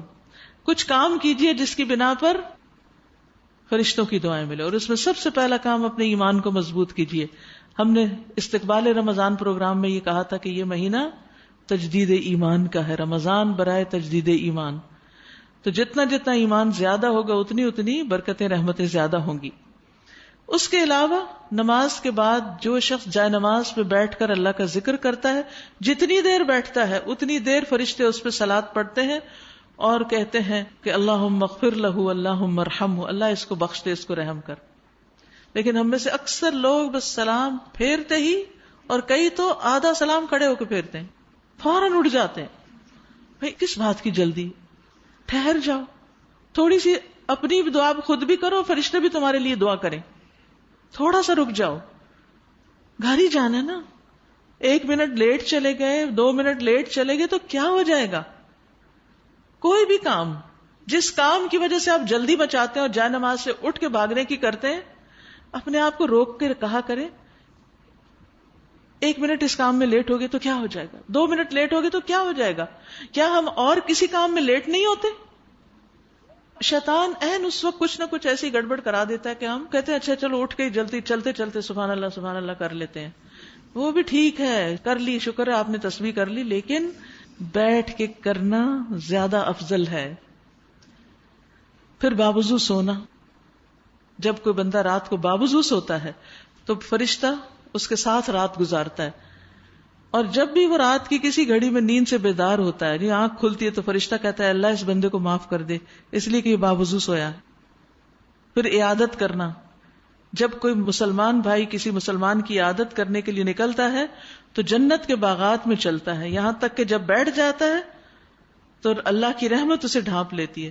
صبح کے وقت جاتا ہے تو 70,000 فرشتے شام تک اس کے لیے بخشش کی دعا کرتے ہیں. شام کو جائے تو صبح تک 70,000 فرشتے بخشش کی دعا کرتے ہیں. آپ کہیں گے اچھا کہاں جائیں، کس بیمار کو دیکھیں؟ ہمارے تو خاندان میں کوئی دوستوں میں بیماری نہیں، اب یہ 70,000 فرشتوں کی دعائیں کہاں سے لیں؟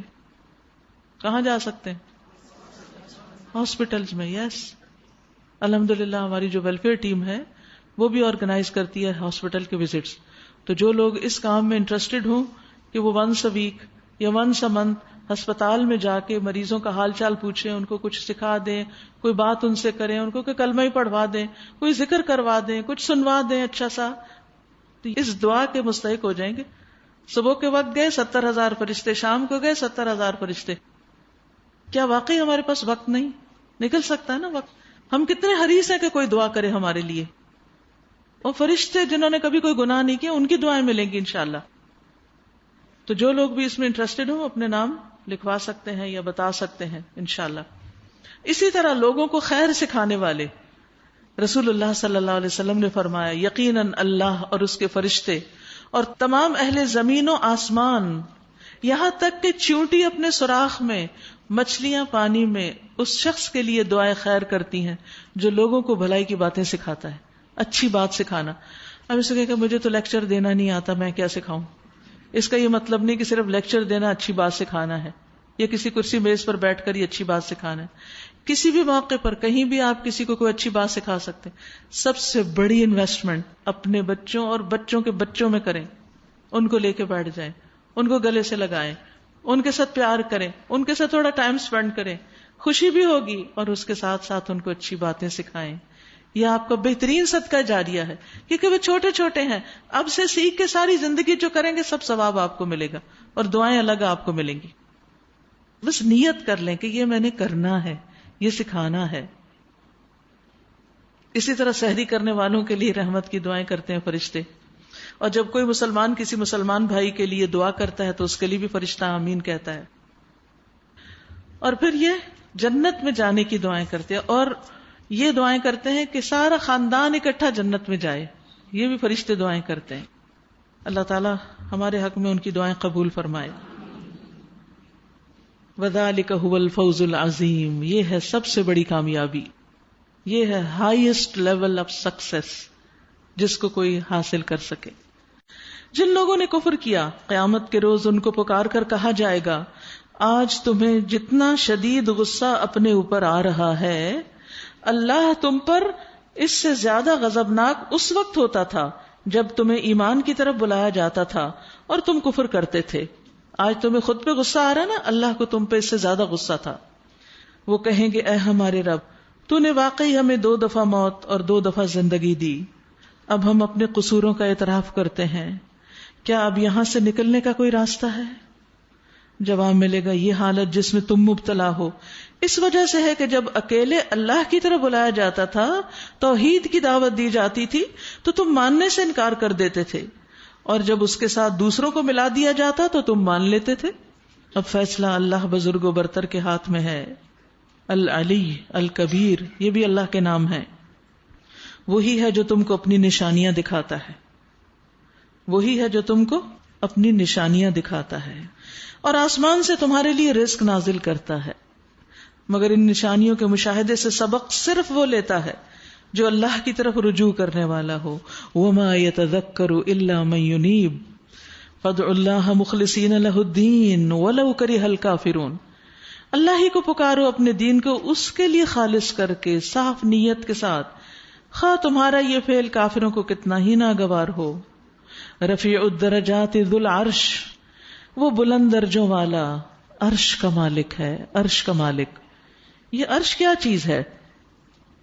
اللہ سبحانہ وتعالی مخلوق کی تخلیق سے پہلے ہی عرش پر تھا، اور اللہ نے عرش کو اپنے ہاتھوں سے بنایا ہے. ابن عمر سے روایت ہے کہ اللہ تعالیٰ نے 4 چیزوں کو اپنے ہاتھ سے پیدا کیا: عرش، قلم، آدم اور جنت عدن. پھر باقی تمام مخلوق سے کہا کہ ہو جاؤ، اور وہ ہو گئی. عرش کی مقدار کوئی نہیں جانتا، ابن عباس سے روایت ہے کہ کرسی پاؤں کی جگہ ہے، فٹ سٹول ہے، اور عرش کی اصل مقدار اور قدر اللہ کے سوا کوئی نہیں جانتا.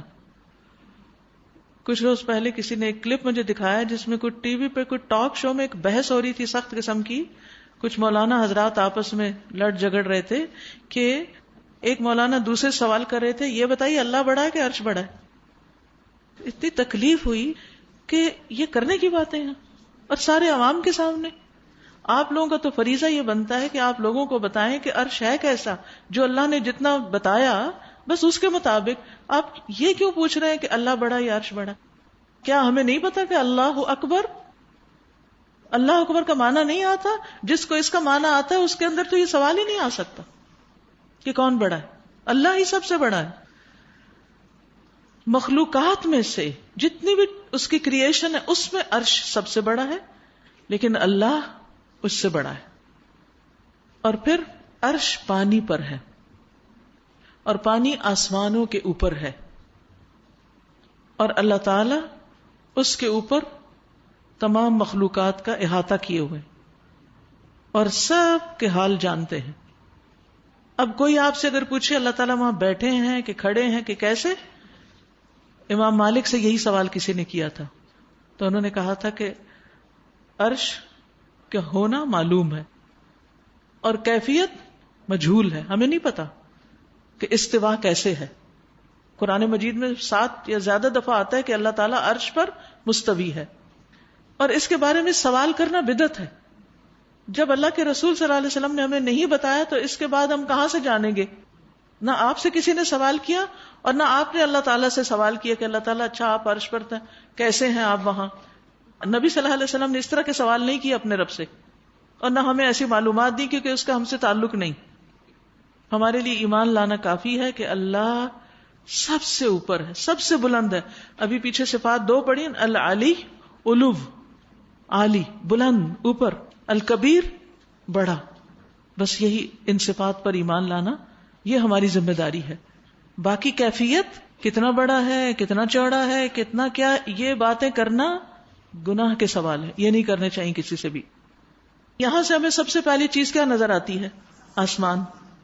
ایک آسمان سے دوسرے کا فاصلہ کتنا ہے؟ 500 سال کا. کتنے آسمان ہیں؟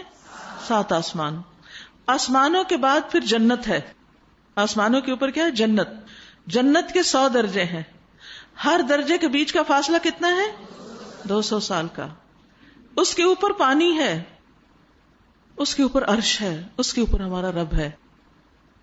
کتنا بلند، العلی العظیم العلی الکبیر.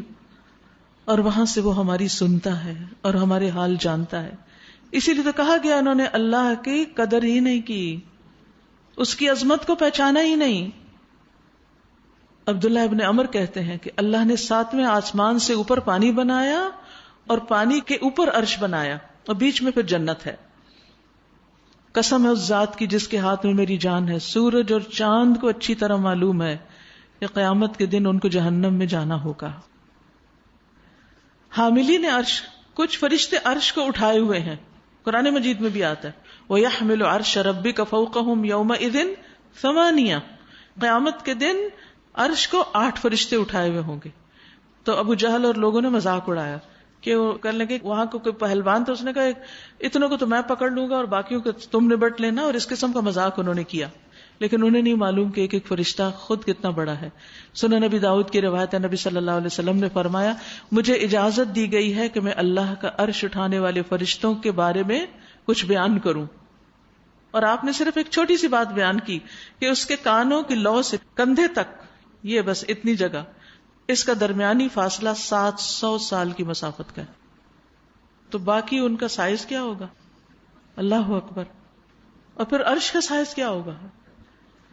اور حاملین عرش خوبصورت آواز میں رب کی پاکی بیان کرتے رہتے ہیں، تسبیح کرتے رہتے ہیں، ایک دوسرے کو اچھی اور نرم آواز میں جواب دیتے ہیں.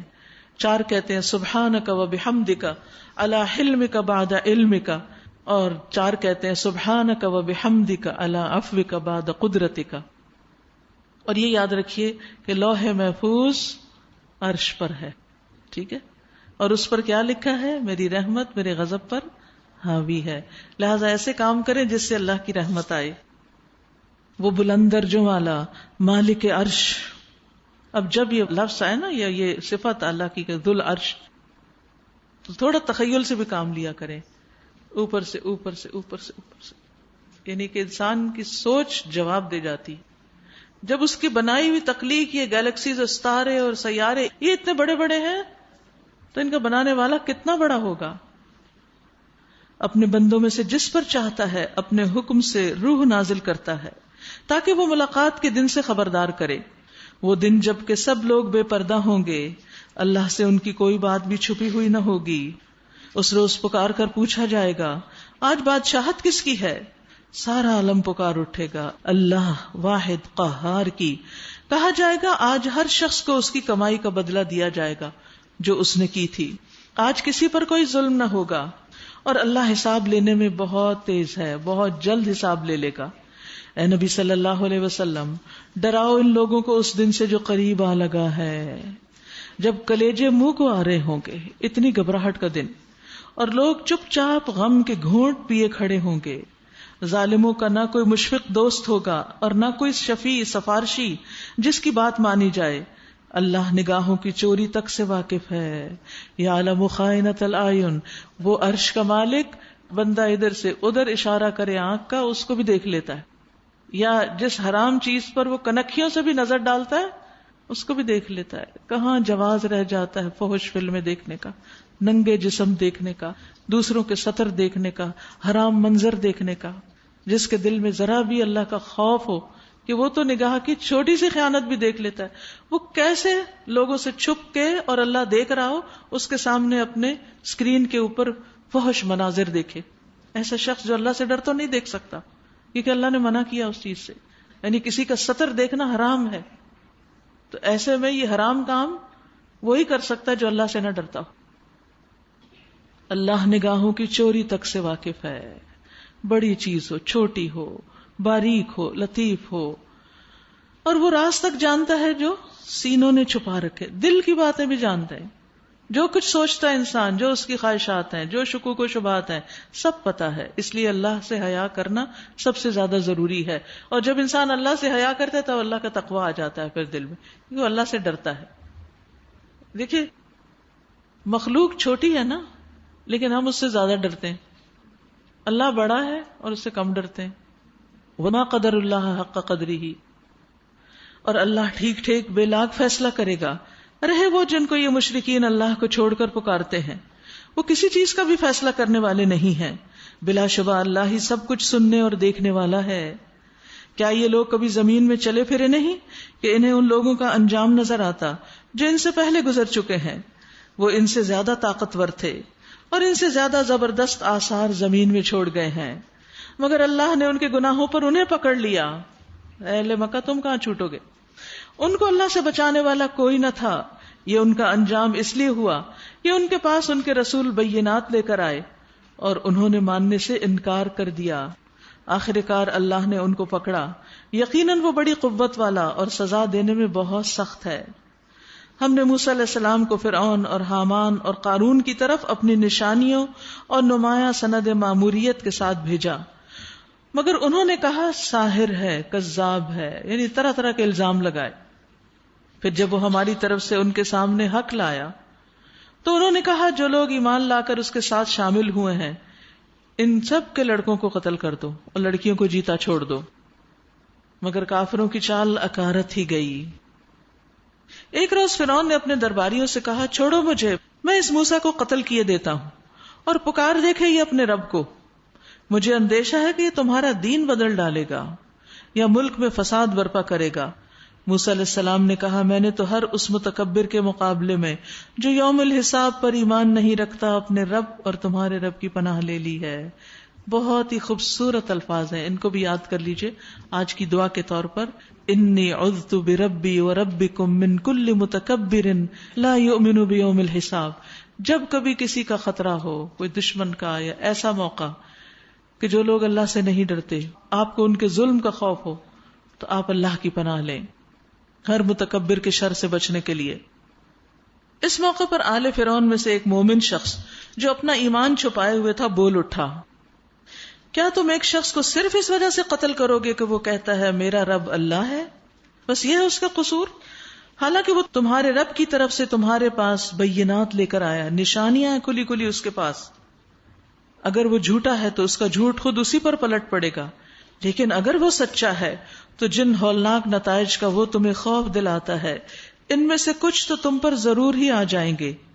اللہ کسی ایسے شخص کو ہدایت نہیں دیتا جو حد سے گزر جانے والا اور کذاب ہو. اللہ کسی ایسے کو ہدایت نہیں دیتا جو حد سے بڑھ جائے اور سخت جھوٹا ہو. اے میری قوم کے لوگو، آج تمہیں بادشاہی حاصل ہے. یہ فرعون کی قوم کا شخص تھا جو حق بات کر رہا ہے.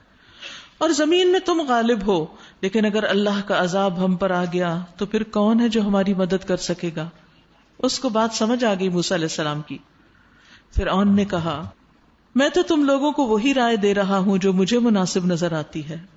اب دیکھیے فرعون جیسا غلط کار بھی اپنی رائے کو درست کہہ رہا ہے، اور میں اسی راستے کی طرف تمہاری رہنمائی کرتا ہوں جو ٹھیک ہے. وہ شخص جو ایمان لایا تھا اس نے کہا اے میری قوم کے لوگو، مجھے خوف ہے کہ کہیں تم پر بھی وہ دن نہ آ جائے جو اس سے پہلے بہت سے جتھوں پہ آ چکا ہے، جیسا دن قوم نوح اور عاد اور سمود اور ان کے بعد والی قوموں پر آیا تھا. اور یہ حقیقت ہے کہ اللہ اپنے بندوں پر ظلم کا کوئی ارادہ نہیں رکھتا. اے قوم مجھے ڈر ہے کہ کہیں تم پر فریاد و فغاں کا دن نہ آ جائے، یوم التناد، جب تم ایک دوسرے کو پکارو گے اور بھاگے بھاگے پھرو گے، مگر اس وقت اللہ سے بچانے والا کوئی نہ ہوگا. سچ یہ ہے کہ جسے اللہ بھٹکا دے اسے پھر کوئی راستہ دکھانے والا نہیں ہوتا. اس سے پہلے یوسف علیہ السلام تمہارے پاس بینات یعنی کھلی نشانیاں لے کر آئے تھے، مگر تم ان کی لائی ہوئی تعلیم کی طرف سے شک ہی میں پڑے رہے. پھر جب ان کا انتقال ہو گیا تو تم نے کہا اب ان کے بعد اللہ کوئی رسول ہرگز نہ بھیجے گا. اسی طرح اللہ ان سب لوگوں کو گمراہی میں ڈال دیتا ہے جو حد سے گزرنے والے اور شکی ہوتے ہیں اور اللہ کی آیات میں جھگڑے کرتے ہیں بغیر اس کے کہ ان کے پاس کوئی سند یا دلیل آئی ہو. یہ رویہ اللہ اور ایمان لانے والوں کے نزدیک سخت مبغوض ہے. اسی طرح اللہ ہر متکبر اور جبار کے دل پر ٹھپا لگا دیتا ہے. یہ بات بھی سوچنے کی ہے کہ اللہ کی ناراضگی ہوتی ہے ایسے لوگوں پر جو تکبر کریں اور جو بڑے بن کر رہیں. وقال فرعون یا حامان، فرعون نے کہا اے حامان میرے لیے ایک بلند عمارت بنا تاکہ میں راستوں تک پہنچ سکوں، آسمانوں کے راستوں تک، اور موسیٰ کے الہ کو جھانک کر دیکھوں. مجھے تو یہ موسیٰ جھوٹا ہی معلوم ہوتا ہے. اس طرح فرعون کے لیے اس کی بدعملی خوشنما بنا دی گئی اور وہ راہ راست سے روک دیا گیا. شیطان نے اس کے برے کام اس کو خوبصورت بنا کر دکھائے. فرعون کی ساری چال بازی اس کی اپنی تباہی کے راستے ہی میں صرف ہوئی. جو کچھ وہ کر رہا تھا وہی اس کے وبال کا سبب بن گیا. وہ شخص جو ایمان لایا تھا بولا اے میری قوم کے لوگو میری بات مانو، میں تمہیں صحیح راستہ بتاتا ہوں. اے قوم دنیا کی زندگی تو چند روزہ ہے، تھوڑے دن کی بات ہے. ہمیشہ کے قیام کی جگہ تو آخرت ہی ہے. جو برائی کرے گا اس کو اتنا ہی بدلہ ملے گا جتنی اس نے برائی کی ہوگی، اور جو نیک عمل کرے گا خواہ وہ مرد ہو یا عورت بشرطے کہ ہو وہ مومن، ایسے سب لوگ جنت میں داخل ہوں گے جہاں ان کو بے حساب رزق دیا جائے گا. اے قوم آخر یہ کیا ماجرا ہے کہ میں تو تم لوگوں کو نجات کی طرف بلاتا ہوں اور تم لوگ مجھے آگ کی طرف دعوت دیتے ہو. تم مجھے اس بات کی دعوت دیتے ہو کہ میں اللہ سے کفر کروں اور اس کے ساتھ ان ہستیوں کو شریک ٹھہراؤں جنہیں میں نہیں جانتا، حالانکہ میں تمہیں اس زبردست مغفرت کرنے والے رب کی طرف بلا رہا ہوں. نہیں، حق یہ ہے اور اس کے خلاف نہیں ہو سکتا کہ جن کی طرف تم مجھے بلا رہے ہو ان کے لیے نہ دنیا میں کوئی دعوت ہے نہ آخرت میں، اور ہم سب کو پلٹنا اللہ ہی کی طرف ہے، اور حد سے گزرنے والے آگ میں جانے والے ہیں. آج جو کچھ میں کہہ رہا ہوں ان قریب وہ وقت آئے گا جب تم اسے یاد کرو گے، اور اپنا معاملہ میں اللہ کے سپرد کرتا ہوں، وہ اپنے بندوں کا نگہبان ہے. افوض امری الی اللہ ان اللہ بصیر بالعباد. یاد رکھیے رات کو سوتے وقت بھی جو دعائیں پڑھتے ہیں نا اس میں بھی ایک دعا ہے جس میں آتا ہے وفوضت امری الیک. کسی کے ساتھ کوئی جھگڑا معاملہ ہو جائے، کوئی مشکل آ جائے، میں اپنا معاملہ اللہ کے سپرد کر کے سوتا ہوں. بے شک اللہ بندوں کو خوب دیکھ رہا ہے. آخر کار ان لوگوں نے جو بری سے بری چالیں اس مومن کے خلاف چلی، اللہ نے ان سب سے اس کو بچا لیا، اور فرعون کے ساتھ ہی خود بدترین عذاب کے پھیر میں آ گئے. اب دیکھیے اللہ نے کیسے اکیلا تھا وہ پوری قوم کے مقابلے میں، اللہ نے اس کو بچا لیا اور چالے چلنے والوں کو پکڑ لیا. وحاق بآل فرعون سوء العذاب، یہ سوء العذاب کیا تھا جس میں آل فرعون مبتلا ہوئی؟ پتہ ہے آپ کو کیا ہوا تھا؟ ڈوب کر مرے تھے، سمندر میں ڈوب گئے تھے. موسیٰ علیہ السلام کا پیچھا کر رہے تھے، موسیٰ علیہ السلام تو آگے نکل گئے اور سمندر واپس پھر مل گیا اور یہ سب ڈوب گئے. یاد رکھیے پانی میں ڈوب کے مرنا بڑا تکلیف دہ ہوتا ہے. یہاں اس کو سوء العذاب کہا گیا ہے کیونکہ ڈوبنے والے کو سانس بند ہو جانے کے ساتھ ایک مدت تک تکلیف میں مبتلا کیا جاتا ہے. آپ نے محسوس کیا ہوگا کہ شام کو جب آپ افطار کے بعد پانی پی لیتے ہیں تو جسم کی کیا حالت ہوتی؟ جسم ٹوٹنے لگتا ہے. تو کہاں جب ڈوبتا ہے شخص تو پانی اندر جا جا کے آپ دیکھو کہ پیٹ بھر جاتا ہے، ناک سے پانی، کان سے پانی، آنکھ سے پانی، منہ سے پانی، اور پھر کبھی انسان اوپر آتا ہے اور کبھی نیچے جاتا ہے، کبھی ڈوبتا ہے کبھی اوپر تیرتا ہے. آپ دیکھیے کہ سمندر کا آپس میں ملنا، ان لہروں کا ٹھاٹے مارنا، ان آوازوں کا شور انسان کو اور گھبراہٹ میں مبتلا کرتا ہے جب انسان کو یہ پتا ہو کہ وہ ہلاکی ہو جائے گا. اسی طرح پھر زندہ یا مردہ مچھلیوں کے کھانے کا نشانہ بن جاتا ہے. یعنی کبھی تو وہ زندے کو ہی کھا جاتی ہیں اور کبھی مردے کو، یا اور بھی مخلوق ہوتی ہے مچھلیاں نہ بھی ہوں تو.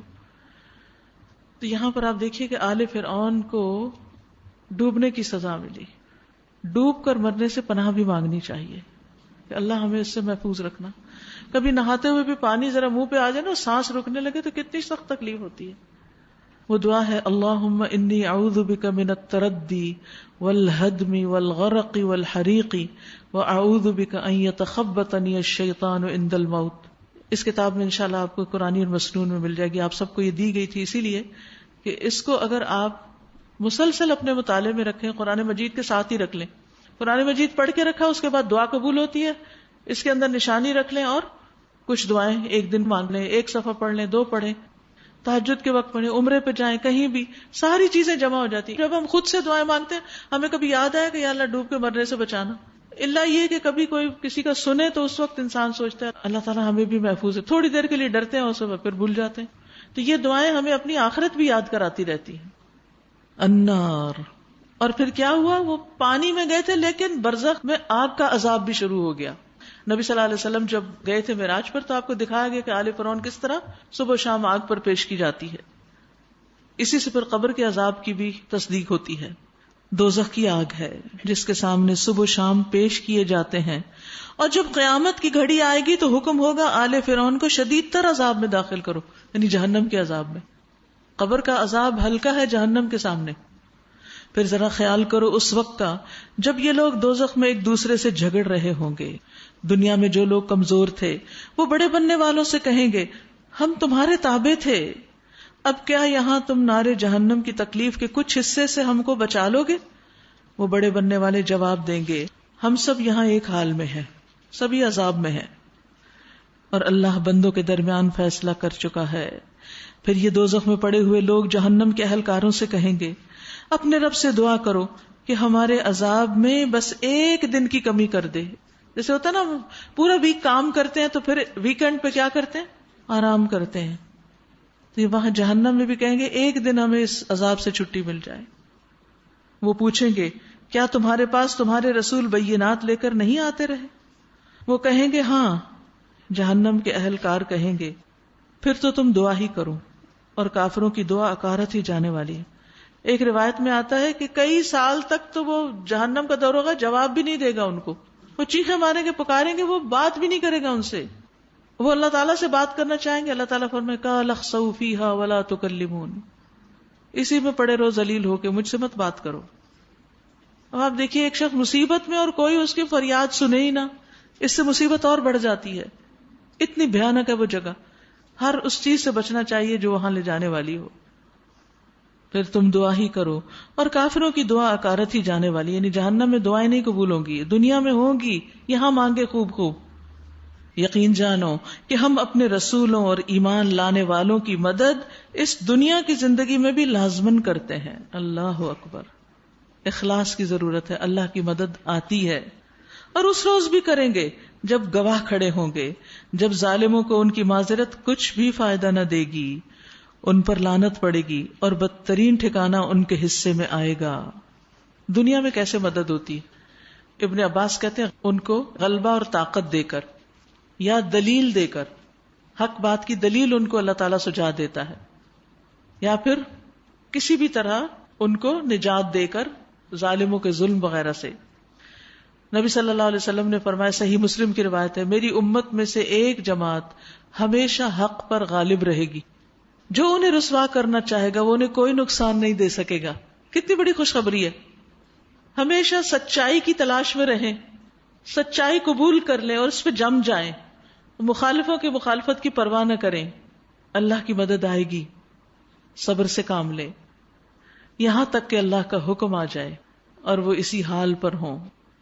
آخر دیکھ لو کہ موسیٰ کی ہم نے رہنمائی کی اور بنی اسرائیل کو اس کتاب کا وارث بنا دیا جو عقل اور دانش رکھنے والوں کے لیے ہدایت اور نصیحت تھی. بس اے نبی صبر کرو، اللہ کا وعدہ برحق ہے. اپنے قصور کی معافی چاہو اور صبح و شام اپنے رب کی حمد کے ساتھ اس کی تسبیح کرتے رہو. یاد رہی تھی کل صبح اور شام تسبیح کرنا؟ الحمدللہ.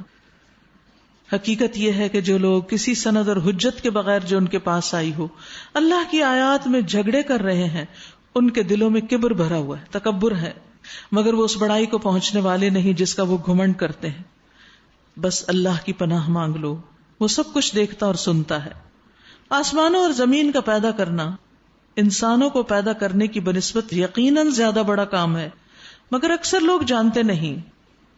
اور یہ نہیں ہو سکتا کہ اندھا اور بینا یکساں ہو جائے اور ایماندار اور صالح اور بدکار برابر ٹھہرے، یعنی نیک اور بد ایک جیسے ہو جائیں. مگر تم لوگ کم ہی کچھ سمجھتے ہو. یقیناً قیامت کی گھڑی آنے والی ہے، اس کے آنے میں کوئی شک نہیں، مگر اکثر لوگ نہیں مانتے. اچھا آپ کے لیے شکر ہے ہم تو مانتے ہیں. اگر مانتے ہیں تو تیاری کتنی ہے اس کو جانتے کتنا ہے؟ جانے بغیر کیا مانتے ہیں؟ اس میں احوال کیا کیا ہے وہ تو قرآن و سنت سے پتہ چلتے ہیں. جب اسی کو نہیں پڑھیں گے تو کیا پتہ چلے گا کہ وہ کیسا دن ہے؟ تو اس پر ایمان پھر کیسا ہے؟ بغیر علم کے ایمان جو ہے وہ کامل نہیں ہوتا. وَقَالَ رَبُّكُمُ ادْعُونِي أَسْتَجِبْ لَكُمْ إِنَّ الَّذِينَ يَسْتَكْبِرُونَ عَنْ عِبَادَتِي سَيَدْخُلُونَ جَهَنَّمَ دَاخِرِينَ.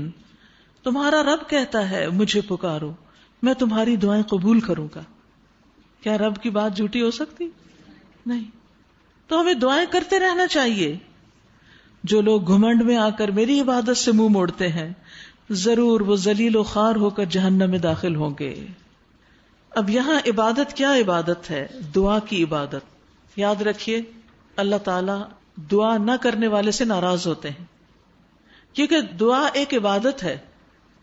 سفیان ثوری اکثر کہا کرتے تھے، اے وہ ذات جس کو اپنے تمام بندوں میں سے وہ انسان سب سے زیادہ محبوب ہے جو اس سے مانگے اور زیادہ مانگے، کثرت سے مانگے.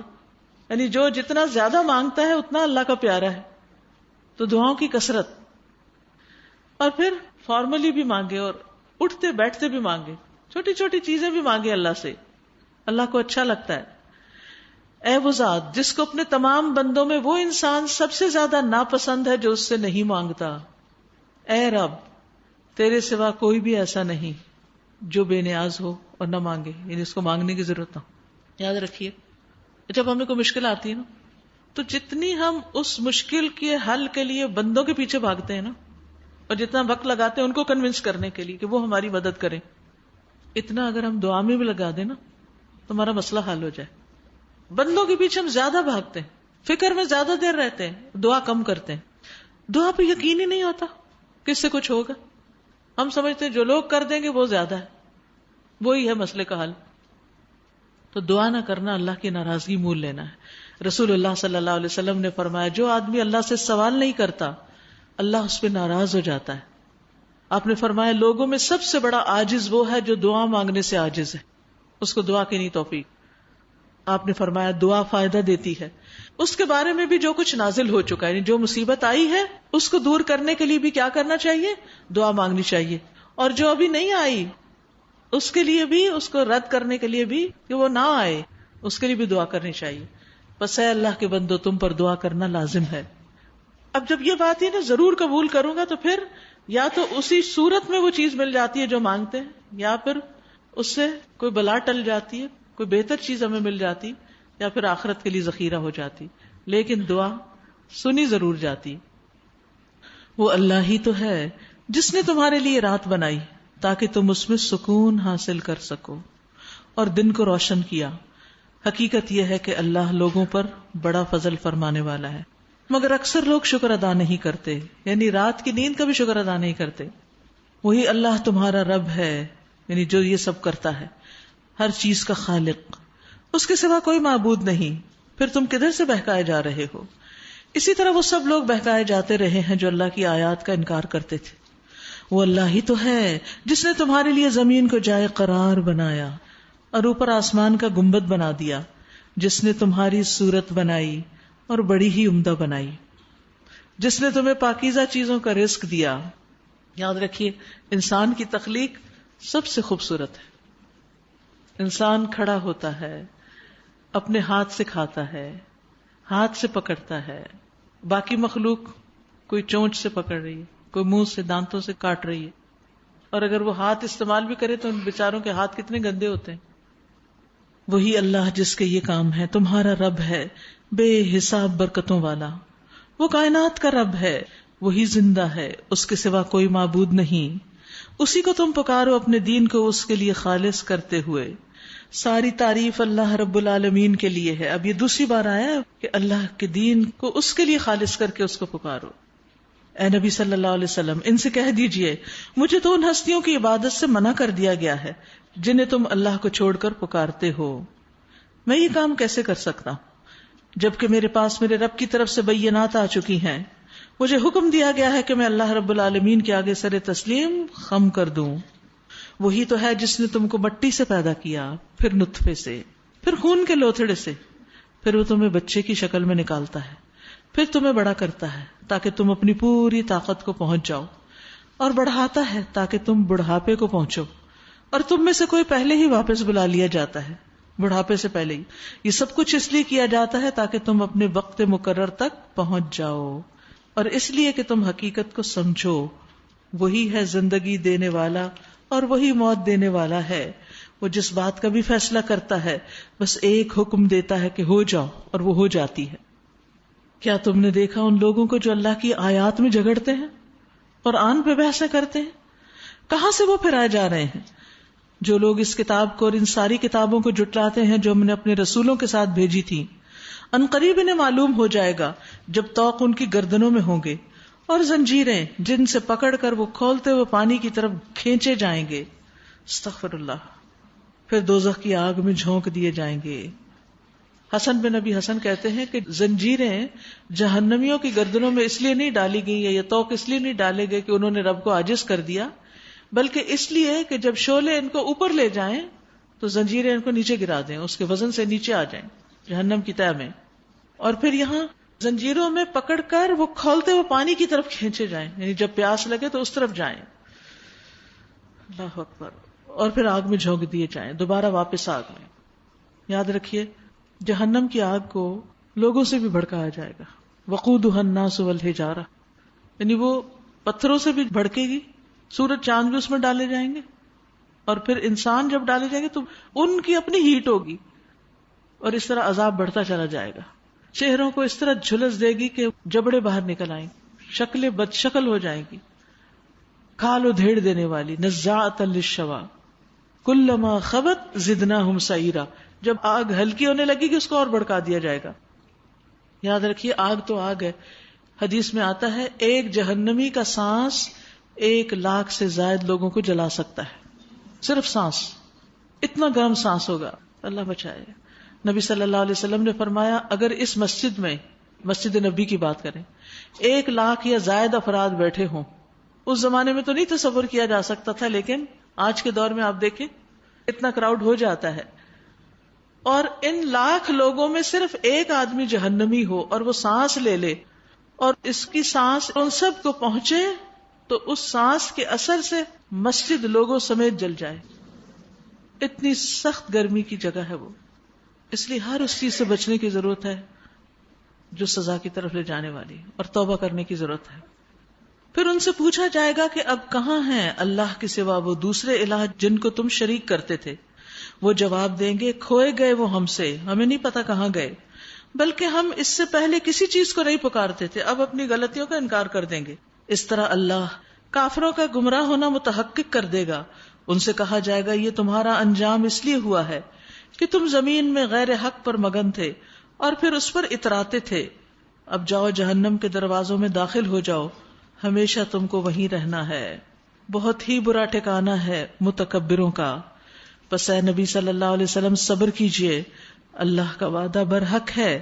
اب خواہ ہم تمہارے سامنے ہی ان کو ان برے نتائج کا کوئی حصہ دکھا دیں جن سے ہم انہیں ڈرا رہے ہیں، یا اس سے پہلے تمہیں دنیا سے اٹھا لیں، پلٹ کر آنا تو انہیں ہماری ہی طرف ہے.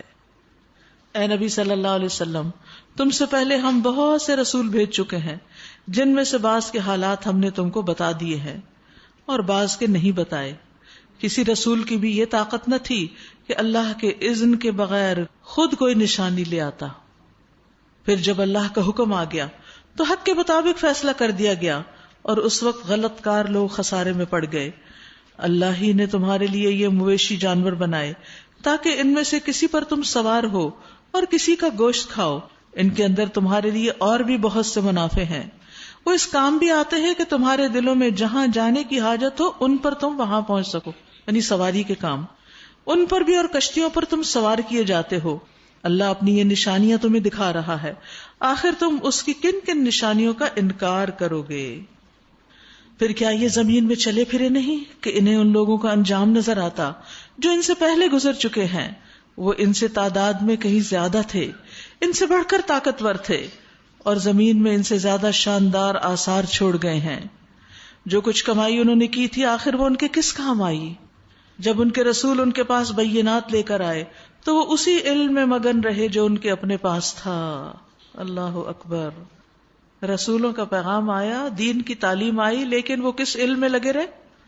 فرحوا بما عندهم من العلم، اسی پہ اتراتے رہے. ہم بہت پڑھے لکھے لوگ ہیں، ہمیں سب کچھ پتا ہے، تم ہمیں کیا بتاؤ گے؟ دین کے علم کو حقیر سمجھا، اپنی ڈگریوں کو بڑا سمجھا. اور یہ مسئلہ آج نہیں، اس دور میں بھی تھا. پھر اسی چیز کے پھیر میں آ گئے جس کا وہ مذاق اڑاتے تھے. جب انہوں نے ہمارا عذاب دیکھ لیا تو پکار اٹھے کہ ہم نے مان لیا اللہ وحدہ لا شریک کو، اور ہم انکار کرتے ہیں ان سب معبودوں کا جنہیں ہم شریک ٹھہراتے تھے. مگر ہمارا عذاب دیکھ لینے کے بعد ان کا ایمان ان کے لیے کچھ بھی فائدہ مند نہ ہو سکتا تھا، کیونکہ یہی اللہ کا مقرر ضابطہ ہے جو ہمیشہ اس کے بندوں میں جاری رہا ہے. اور اس وقت کافر لوگ خسارے میں پڑ گئے. سورۃ حامیم السجدہ. شروع کرتی ہوں اللہ کے نام سے جو بے انتہا مہربان نہایت رحم فرمانے والا ہے. حامیم تنزیل من الرحمن الرحیم. حامیم اتاری گئی ہے یہ، یعنی کتاب، رحمان اور رحیم کی طرف سے. جیسے سورۃ الرحمن میں آتا ہے الرحمن علم القرآن. یہ قرآن اللہ کی رحمت ہے کہ اس نے ہمیں یہ سب کچھ سکھا دیا، بتا دیا کہ ہم اس کے مطابق اپنی آخرت کی فکر کریں، اپنے اچھے برے کو پہچانیں. کتاب ایک کتاب ہے، فصلت آیاتہ جس کی آیات خوب کھول کر بیان کی گئی ہیں، یعنی بات سمجھ میں آتی ہے کہ کیا کہا جا رہا ہے. قرآن عربیہ، عربی زبان کا قرآن، یعنی یہ قرآن عربی میں ہے. لقوم یعلمون، ان لوگوں کے لیے جو علم رکھتے ہیں. اس لیے عربی کو جاننا بھی اس کو سمجھنے کے لیے ضروری ہے. صرف خود سے ہی ٹرانسلیشن پڑھ کے انسان کے میں نے سب جان لیا کافی نہیں. جو وسعت اور گہرائی عربی زبان کے اندر ہے وہ خالی ترجمے پڑھنے سے نہیں آتی. ان لوگوں کے لیے جو علم رکھتے ہیں، بشارت دینے والا اور ڈرا دینے والا. مگر ان میں سے اکثر نے اس سے روگردانی کی. اکثر لوگ اس کی طرف توجہ ہی نہیں کرتے، اس کا حق ہی نہیں ادا کرتے، اور وہ سن کر نہیں دیتے. یعنی پڑھنا اگر مشکل ہے تو سننے کے بھی روادار نہیں. کہتے ہیں جس چیز کی طرف تو ہمیں بلا رہا ہے اس کے لیے ہمارے دلوں پر غلاف چڑھے ہوئے ہیں، ہمارے کان بہرے ہو گئے، اور ہمارے اور تیرے درمیان ایک حجاب حائل ہو گیا، ایک رکاوٹ ہے، ایک دوری ہے، ایک اجنبیت ہے. تو اپنا کام کر، ہم اپنا کام کیے جائیں گے. اے نبی صلی اللہ علیہ وسلم ان سے کہیے میں تو ایک بشر ہوں تم جیسا، مجھے وحی کے ذریعے بتایا جاتا ہے کہ تمہارا الہ ایک ہی الہ ہے، الہکم الہ واحد فاستقیموا الیہ، لہذا تم سیدھے اسی کا رخ اختیار کرو اور اسی سے معافی چاہو. تباہی ہے ان مشرکوں کے لیے جو زکوٰۃ نہیں دیتے اور آخرت کے منکر ہیں. رہے وہ لوگ جنہوں نے مان لیا اور نیک اعمال کیے، ان کے لیے یقیناً ایسا اجر ہے جس کا سلسلہ کبھی ٹوٹنے والا نہیں. اے نبی صلی اللہ علیہ وسلم ان سے کہیے کیا تم اس رب سے کفر کرتے ہو اور دوسروں کو اس کا ہمسر ٹھہراتے ہو جس نے زمین کو 2 دنوں میں بنا دیا؟ وہی تو سارے جہان والوں کا رب ہے. اس نے زمین کو وجود میں لانے کے بعد اوپر سے اس پر پہاڑ جما دیے اور اس میں برکتیں رکھ دیں، اور اس کے اندر سب مانگنے والوں کے لیے ہر ایک کی طلب اور حاجت کے مطابق ٹھیک اندازے سے خوراک کا سامان مہیا کر دیا. یہ سب کام 4 دن میں ہو گئے. ثم استوى الى السماء وهي دخان فقال لها وللارض ائتيا طوعا او كرها. پھر وہ آسمان کی طرف متوجہ ہوا جو اس وقت محض دھواں تھا. اس نے آسمان اور زمین سے کہا وجود میں آ جاؤ، تم چاہو یا نہ چاہو. دونوں نے کہا ہم آ گئے فرما برداروں کی طرح. یہاں پر آپ دیکھیے کہ اللہ سبحانہ و تعالی زمین کی تخلیق کی بات کرتے ہیں، پھر آسمان کی تخلیق کی بات کرتے ہیں، اور پھر دنوں کا اندازہ بھی بتاتے ہیں. 4 دن میں یہ کام ہوا. اللہ تعالیٰ تو کن کہہ کے بھی سب کچھ کر سکتا ہے، پھر 4 دنوں کا اور پھر 6 دنوں اور 7 دنوں کا ذکر کیوں آتا ہے؟ اس لیے کہ اس میں ایک تحمل سے تھوڑا تھوڑا کر کے کام کرنے کی تعلیم دی گئی. مخلوقات کو ایک طویل عرصے میں پیدا کرنے میں ایک حکمت ہے، اور وہ کیا کہ اپنے بندوں کو ٹھہر ٹھہر کر اور آرام سے کام کرنے کی تعلیم دی جائے. یعنی ایک دم سب کچھ نہ کر لیا جائے بلکہ سٹیپ بائی سٹیپ، ایک کے بعد ایک، ایک کے بعد ایک، اور اس میں حوصلہ رکھا جائے، جلدی نہ مچائی جائے کہ یہ کیوں نہیں ہوا، وہ کیوں نہیں ہو گیا. اور اللہ سبحانہ وتعالیٰ کی صفت بھی ہے الحلیم الغنی، اور اللہ سبحانہ وتعالیٰ ایسے بندوں کو پسند کرتا ہے. یعنی بے شک اللہ غنی، تحمل والے، سوال سے بچنے والے سے محبت رکھتا ہے، اور بد زبان، فاجر، چمٹ کر مانگنے والے سے بغض رکھتا ہے. تحمل مزاجی اللہ کی طرف سے اور جلد بازی شیطان کی طرف سے. اور سب سے اہم عبادت میں تحمل کی ضرورت ہے. وہ کون سی ہے؟ نماز. ابو ہریرہ کہتے کہ رسول اللہ صلی اللہ علیہ وسلم ایک مرتبہ مسجد میں تشریف لے گئے. اسی وقت ایک شخص آیا اور اس نے آ کے نماز پڑھی، اور نماز کے بعد آپ کو سلام کیا اور جانے لگا. تو آپ نے سلام کا جواب دے کے فرمایا جاؤ نماز پڑھو کیونکہ تم نے نماز نہیں پڑھی. وہ واپس گیا، اس نے پھر ویسی نماز پڑھی جیسے پہلی دفعہ پڑھی. پھر آیا سلام کیا، آپ نے فرمایا جاؤ نماز پڑھو، تم نے نماز نہیں پڑھی. اب جب 3 بار ایسا ہوا تو اس نے کہا اس ذات کی قسم جس نے آپ کو حق کے ساتھ بھیجا، میں اس سے بہتر ادا نہیں کر سکتی، مجھے علم نہیں کہ اس سے بہتر کیسی نماز ہوتی ہے، آپ مجھے سکھا دیجئے.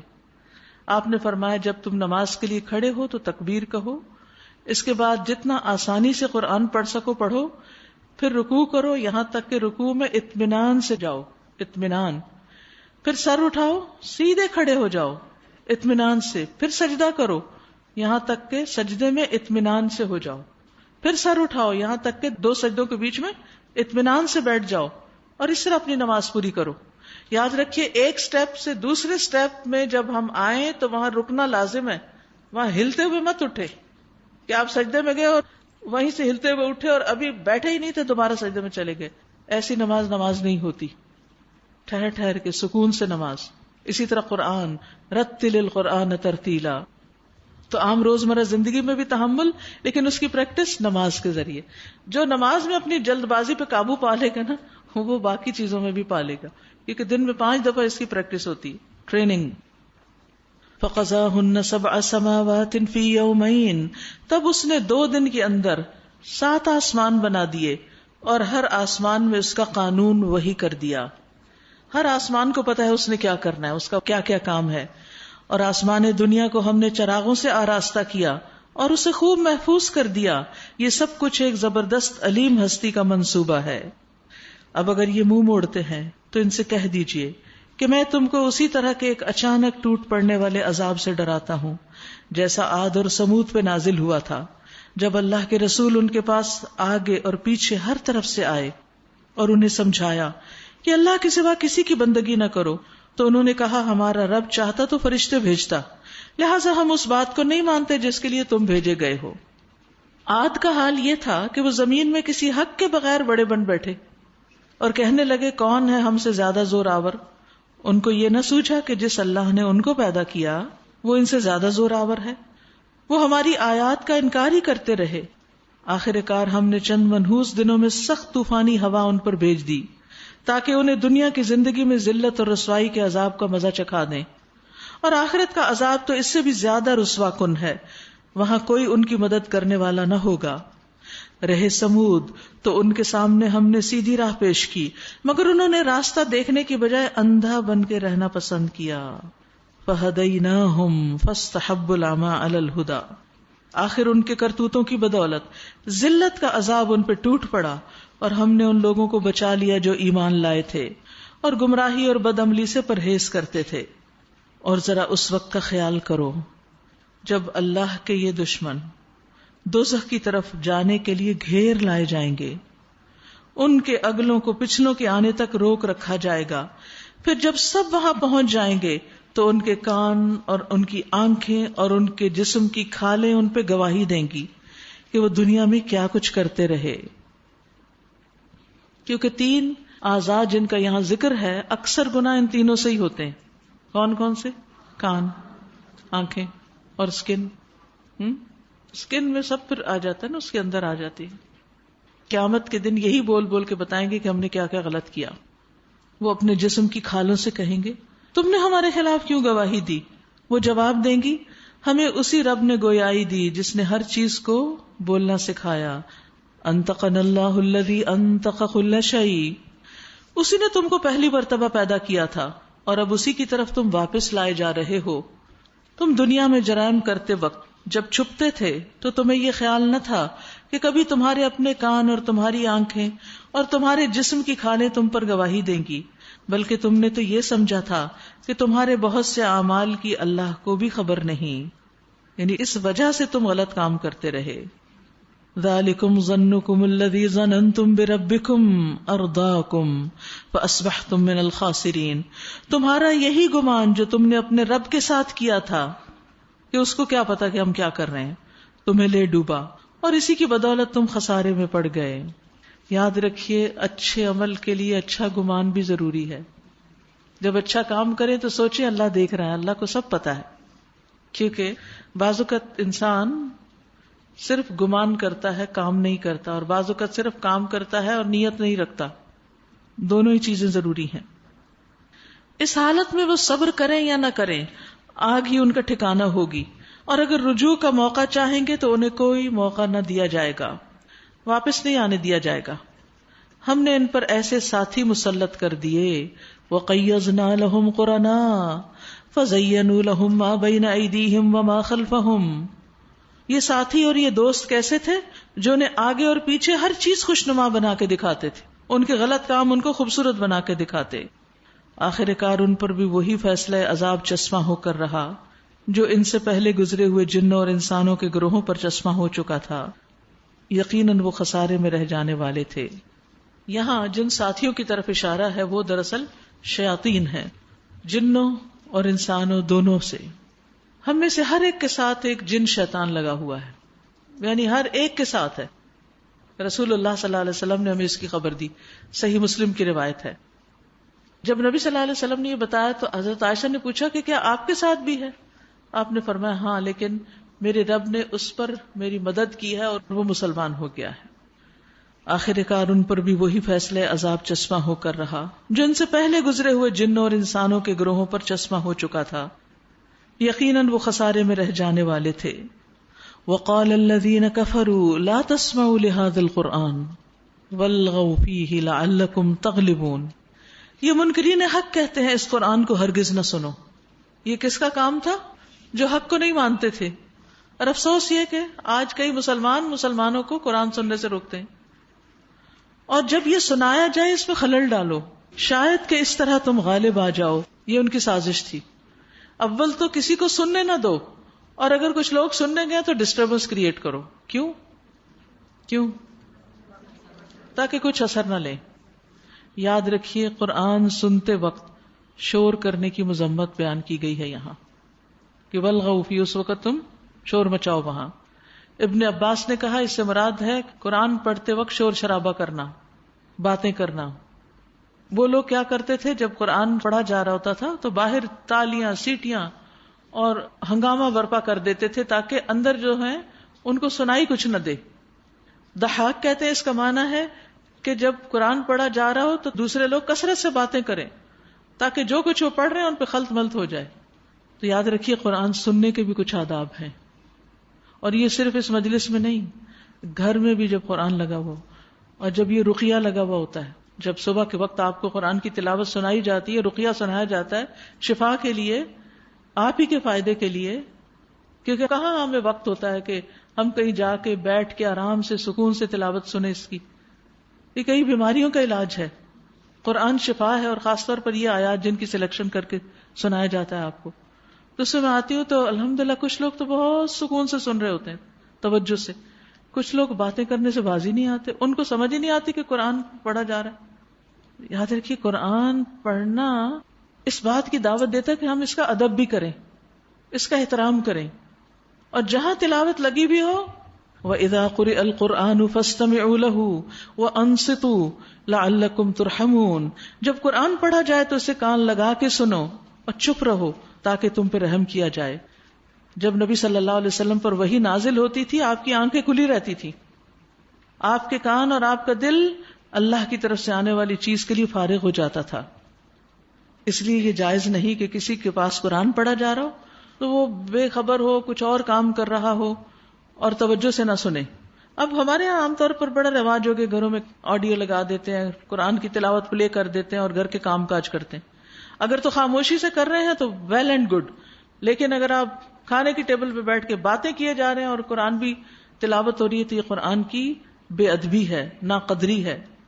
قرآن مجید میں آتا ہے کہ آیت ہے بڑی سخت سورۃ الحجرات کی، اے لوگو جو ایمان لائے ہو اپنی آوازیں نبی کی آواز کے اوپر بلند نہ کرو اور نہ بات کرنے میں اس کے لیے آواز اونچی کرو، تمہارے باز کے اوپر آواز اونچی کرنے کی طرح. ایک دوسرے کے اوپر جب ہم لاؤڈ بولتے ہیں ایسا نہ ہو کہ تمہارے اعمال برباد ہو جائیں اور تم شعور نہ رکھتے ہو. تو اسی طرح قرآن کی آواز سے زیادہ چیخ چلا کر بول کر اپنی آواز بلند کرنا یہ بھی کہیں اعمال کی بربادی کا باعث نہ بن جائے. تو اس لیے جب قرآن سنایا جا رہا ہو تو خاموشی سے سنیں، ورنہ بند کر دیں اس کو. لوگ اذان بھی نہیں ڈھنگ سے سنتے، حالانکہ اذان سن کے دعا کی جائے تو وہ قبول ہوتی ہے. ان کافروں کو ہم سخت عذاب کا مزہ چکھا کر رہیں گے، اور جو بدترین حرکات یہ کرتے ہیں ان کا پورا پورا بدلہ انہیں دیں گے. وہ دوزخ ہے جو اللہ کے دشمنوں کو بدلے میں ملے گی، اسی میں ہمیشہ ہمیشہ کے لیے ان کا گھر ہوگا. یہ ہے سزا اس جرم کی کہ وہ ہماری آیات کا انکار کرتے رہے. وہاں یہ کافر کہیں گے اے ہمارے رب ذرا ہمیں دکھا دے ان جنوں اور انسانوں کو جنہوں نے ہمیں گمراہ کیا تھا، ہم آج انہیں اپنے پاؤں تلے روند ڈالیں گے تاکہ وہ خوب ذلیل و خوار ہوں. ان الذين قالوا ربنا الله ثم استقاموا تتنزل عليهم الملائكة الا تخافوا ولا تحزنوا وابشروا بالجنة التي كنتم توعدون. جن لوگوں نے کہا اللہ ہمارا رب ہے اور پھر وہ اس پر ثابت قدم رہے، یقیناً ان پر فرشتے نازل ہوتے ہیں دنیا میں بھی، مرتے وقت بھی، قبر میں بھی، اور وہ خوشخبری کیا سناتے ہیں؟ نہ ڈرو نہ غم کرو. انہیں پھر نہ موت کے وقت کوئی غم ہوگا اور نہ ڈر.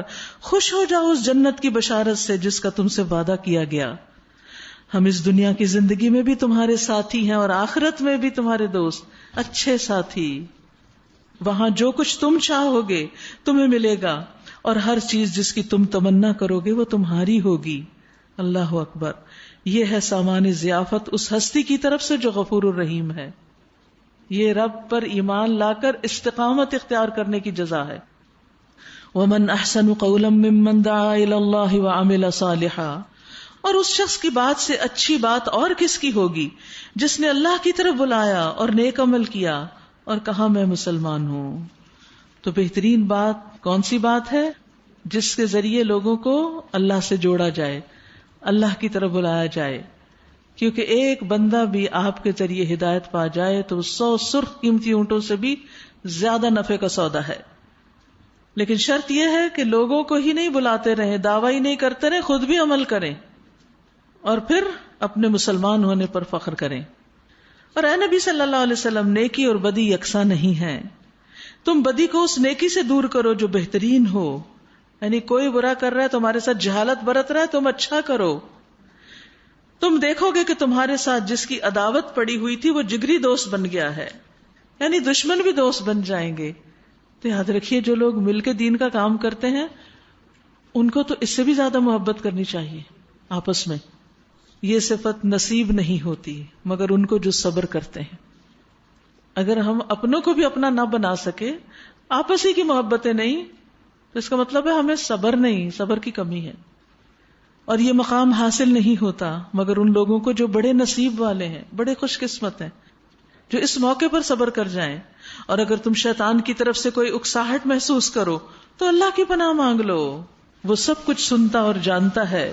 یعنی یہاں ہمیں یہ بتایا جا رہا ہے کہ انسان کو اپنے دشمن شیطان کے ساتھ کیسے پیش آنا چاہیے، اس کی برائی کے مقابلے میں کیا کرنا چاہیے. اللہ سے مدد لینی چاہیے. شیطان کی شر سے بچنے کے لیے اللہ کی پناہ. شیطان آتا ہے وسوسوں کی شکل میں، یا شر کو خوبصورت بنا کے، یا نیکی کرنے میں سستی ڈال کے اور گناہوں کا ارتکاب کروا کے. تو ایسے میں انسان اللہ کو کہے اللہ میں کمزور ہوں، تو مجھے اپنی پناہ میں لے لے، مجھے تیری حفاظت چاہیے. شیطان کو برا بھلا نہ کہنا شروع کر دے. نبی صلی اللہ علیہ وسلم نے فرمایا تم شیطان کو برا بھلا مت کہو، اس کے شر سے اللہ کی پناہ طلب کرو. یعنی وہ تمہیں غلط رستے پہ لے جا رہا ہے، اب اس کو لانتی اور کیا کچھ کہنے کی بجائے اس کو چھوڑو، اس کے حال پہ تم اللہ کی طرف رجوع کرو. یہ ہے اخلاق. یہ شیطان سے کیسے معاملہ کرنا ہے. جب شیطان سے اس طرح معاملہ کرنا ہے تو انسانوں سے کیسے کرنے. ایک شخص نبی صلی اللہ علیہ وسلم کے ساتھ سواری پر ان کے پیچھے بیٹھا ہوا تھا. سواری کو ٹھوکر لگی تو اس کی زبان سے نکلا شیطان ہلاک ہو. تو آپ نے فرمایا یہ مت کہو کہ شیطان ہلاک ہو، کیونکہ جب تم یہ کہتے ہو تو وہ بھول جاتا ہے کہ اوہ میری وجہ سے یہ کام ہوا، ان کو نقصان ہوا. جب تم اللہ کا نام لیتے ہو، بسم اللہ کہتے ہو، اس وقت تو وہ مکھی کی طرح ہو جاتا ہے. اور جب تم اس کو برا بھلا کہتے ہو تو پھول کر ایک گھر جتنا بڑا ہو جاتا ہے. تو ایسے موقع پر بھی اللہ کا نام لینا چاہیے. تعوذ جو ہے وہ شیطان کے حملوں کا توڑ ہے. اللہ کی طرف رجوع اللہ کی نشانیوں میں سے ہے. یہ رات اور دن اور سورج اور چاند. سورج اور چاند کو سجدہ نہ کرو بلکہ اللہ کو سجدہ کرو جس نے انہیں پیدا کیا، اگر فی الواقع تم اسی کی عبادت کرنے والے ہو. لیکن اگر یہ غرور میں آ کر اپنی بات پر اڑے رہیں تو پرواہ نہیں. جو فرشتے تیرے رب کے مقرب ہیں وہ شب و روز اس کی تسبیح کر رہے ہیں اور کبھی نہیں تھکتے. مستقل تسبیح، کوئی بریک نہیں. اور اللہ کی نشانیوں میں سے ایک یہ ہے کہ تم دیکھتے ہو زمین سونی پڑی ہوئی ہے، پھر جو ہی کہ ہم نے اس پر پانی برسایا یک یک وہ پھبک اٹھتی ہے اور پھول جاتی ہے. یقیناً جو اللہ اس مری ہوئی زمین کو جلا اٹھاتا ہے وہ مردوں کو بھی زندگی بخشے گا. یقیناً وہ ہر چیز پر قدرت رکھتا ہے. جو لوگ ہماری آیات کو الٹے معنی پہناتے ہیں وہ ہم سے کچھ چھپے ہوئے نہیں. خود ہی سوچ لو کہ آیا وہ شخص بہتر ہے جو آگ میں جھونکا جانے والا ہے، یا وہ جو قیامت کے روز امن کی حالت میں حاضر ہوگا. کرتے رہو جو کچھ تم چاہو، تمہاری ساری حرکتوں کو اللہ دیکھ رہا ہے. یہ وہ لوگ ہیں جن کے سامنے کلام نصیحت آیا تو انہوں نے اسے ماننے سے انکار کر دیا، مگر حقیقت یہ ہے کہ یہ ایک زبردست کتاب ہے. باطل نہ سامنے سے اس پر آ سکتا ہے نہ پیچھے سے. محفوظ کتاب، یہ ایک حکیم و حمید کی نازل کردہ ہے. اے نبی، آپ سے جو کچھ کہا جا رہا ہے اس میں کوئی چیز بھی ایسی نہیں جو آپ سے پہلے گزرے ہوئے رسولوں سے نہ کہی جا چکی ہو. بے شک تمہارا رب بڑا درگزر کرنے والا ہے اور اس کے ساتھ بڑی دردناک سزا دینے والا بھی ہے. اگر ہم اس کو اجمی قرآن بنا کر بھیجتے تو یہ لوگ کہتے کیوں نہ اس کی آیتیں کھول کر بیان کی گئیں. کیا عجیب بات ہے، کلام اجمی ہے اور مخاطب عربی. ان سے کہو یہ قرآن ایمان لانے والوں کے لیے تو ہدایت اور شفا ہے. پھر یہی بتایا گیا قل هو للذین آمنوا ھدی وشفاء. مگر جو لوگ ایمان نہیں لاتے ان کے لیے یہ کانوں کی ڈاٹ اور آنکھوں کی پٹی ہے. ان کا حال تو ایسا ہے جیسے ان کو دور سے پکارا جا رہا ہو. دیکھیے بارہا یہ بات آپ سے کر چکی ہوں کہ قرآن شفا کے لیے بھی ہے، اور یہ خود قرآن بتاتا ہے. یعنی جو شخص اس پہ ایمان لا کر اس سے ہدایت لیتا ہے، اس کے شکوک و شبہات، اس کے کنفیوژن، اس کی تکلیفیں دور ہو جاتی، حتیٰ کہ جسمانی بیماریاں بھی اس سے دور ہوتی ہیں. لیکن ظالم اس سے فائدہ نہیں اٹھاتے، ان کے لیے یہ نقصان کے سوا کسی چیز میں اضافہ نہیں کرتا. ابن قیم کہتے ہیں قرآن تمام بیماریوں کے لیے مکمل شفا ہے، چاہے وہ دل کی ہو یا جسمانی ہو، دنیا کی ہو یا آخرت کی ہو. لیکن ہر شخص اس سے شفا حاصل نہیں کر پاتا، اور نہ ہی ہر ایک کو یہ توفیق ہوتی ہے کہ اس سے شفا حاصل کر سکے. اور جب مریض اس کے ساتھ علاج کرنے کا بہتر طریقہ اختیار کرتا ہے تو دلوں اور جسموں کی بیماریوں میں سے کوئی بیماری ایسی نہیں مگر قرآن میں اس کے علاج اور سبب پر رہنمائی کا راستہ موجود نہ ہو. اور اس بیماری سے پرہیز کا طریقہ بھی موجود ہوتا ہے قرآن میں. ہمیں طریقہ نہیں آتا کہ ہم کس طرح شفا حاصل کریں. کچھ نہیں آتا نا تو کسی بھی بیماری میں کثرت سے سورۃ الفاتحہ پڑھ کے دم کرتے رہیں، اسی سے فائدہ ہو جائے گا انشاءاللہ. لیکن ایمان ضروری ہے، کیونکہ یہاں کہا نا وہ جو ایمان لائیں جن کا یقین ہو ان کے لیے شفا ہے یہ. اور جو کہ یہ کیسے ہو سکتا ہے، جن کو شک ہو اس میں ان کو نہیں شفا ہوتی. پھر یہ یقین کی بات ہے. اس سے پہلے ہم نے موسیٰ کو کتاب دی تھی اور اس کے معاملے میں بھی یہی اختلاف ہوا تھا. اگر تیرے رب نے ایک بات پہلے طے نہ کر دی ہوتی تو ان اختلاف کرنے والوں کے درمیان فیصلہ چکا دیا جاتا. اور حقیقت یہ ہے کہ یہ لوگ اس کی طرف سے سخت اضطراب انگیز شک میں پڑے ہوئے ہیں. من عمل صالحا فلنفسه ومن اساء فعليها. جو کوئی نیک عمل کرے گا اپنے ہی لیے اچھا کرے گا، اور جو برائی کرے گا اس کا وبال اسی پر ہوگا. وما ربک بظلام للعبید. اور تیرا رب اپنے بندوں کے حق میں ظالم نہیں ہے. وآخر دعوانا ان الحمد للہ رب العالمین. سبحانک اللہم وبحمدک اشہد ان لا الہ الا انت استغفرک واتوب الیک.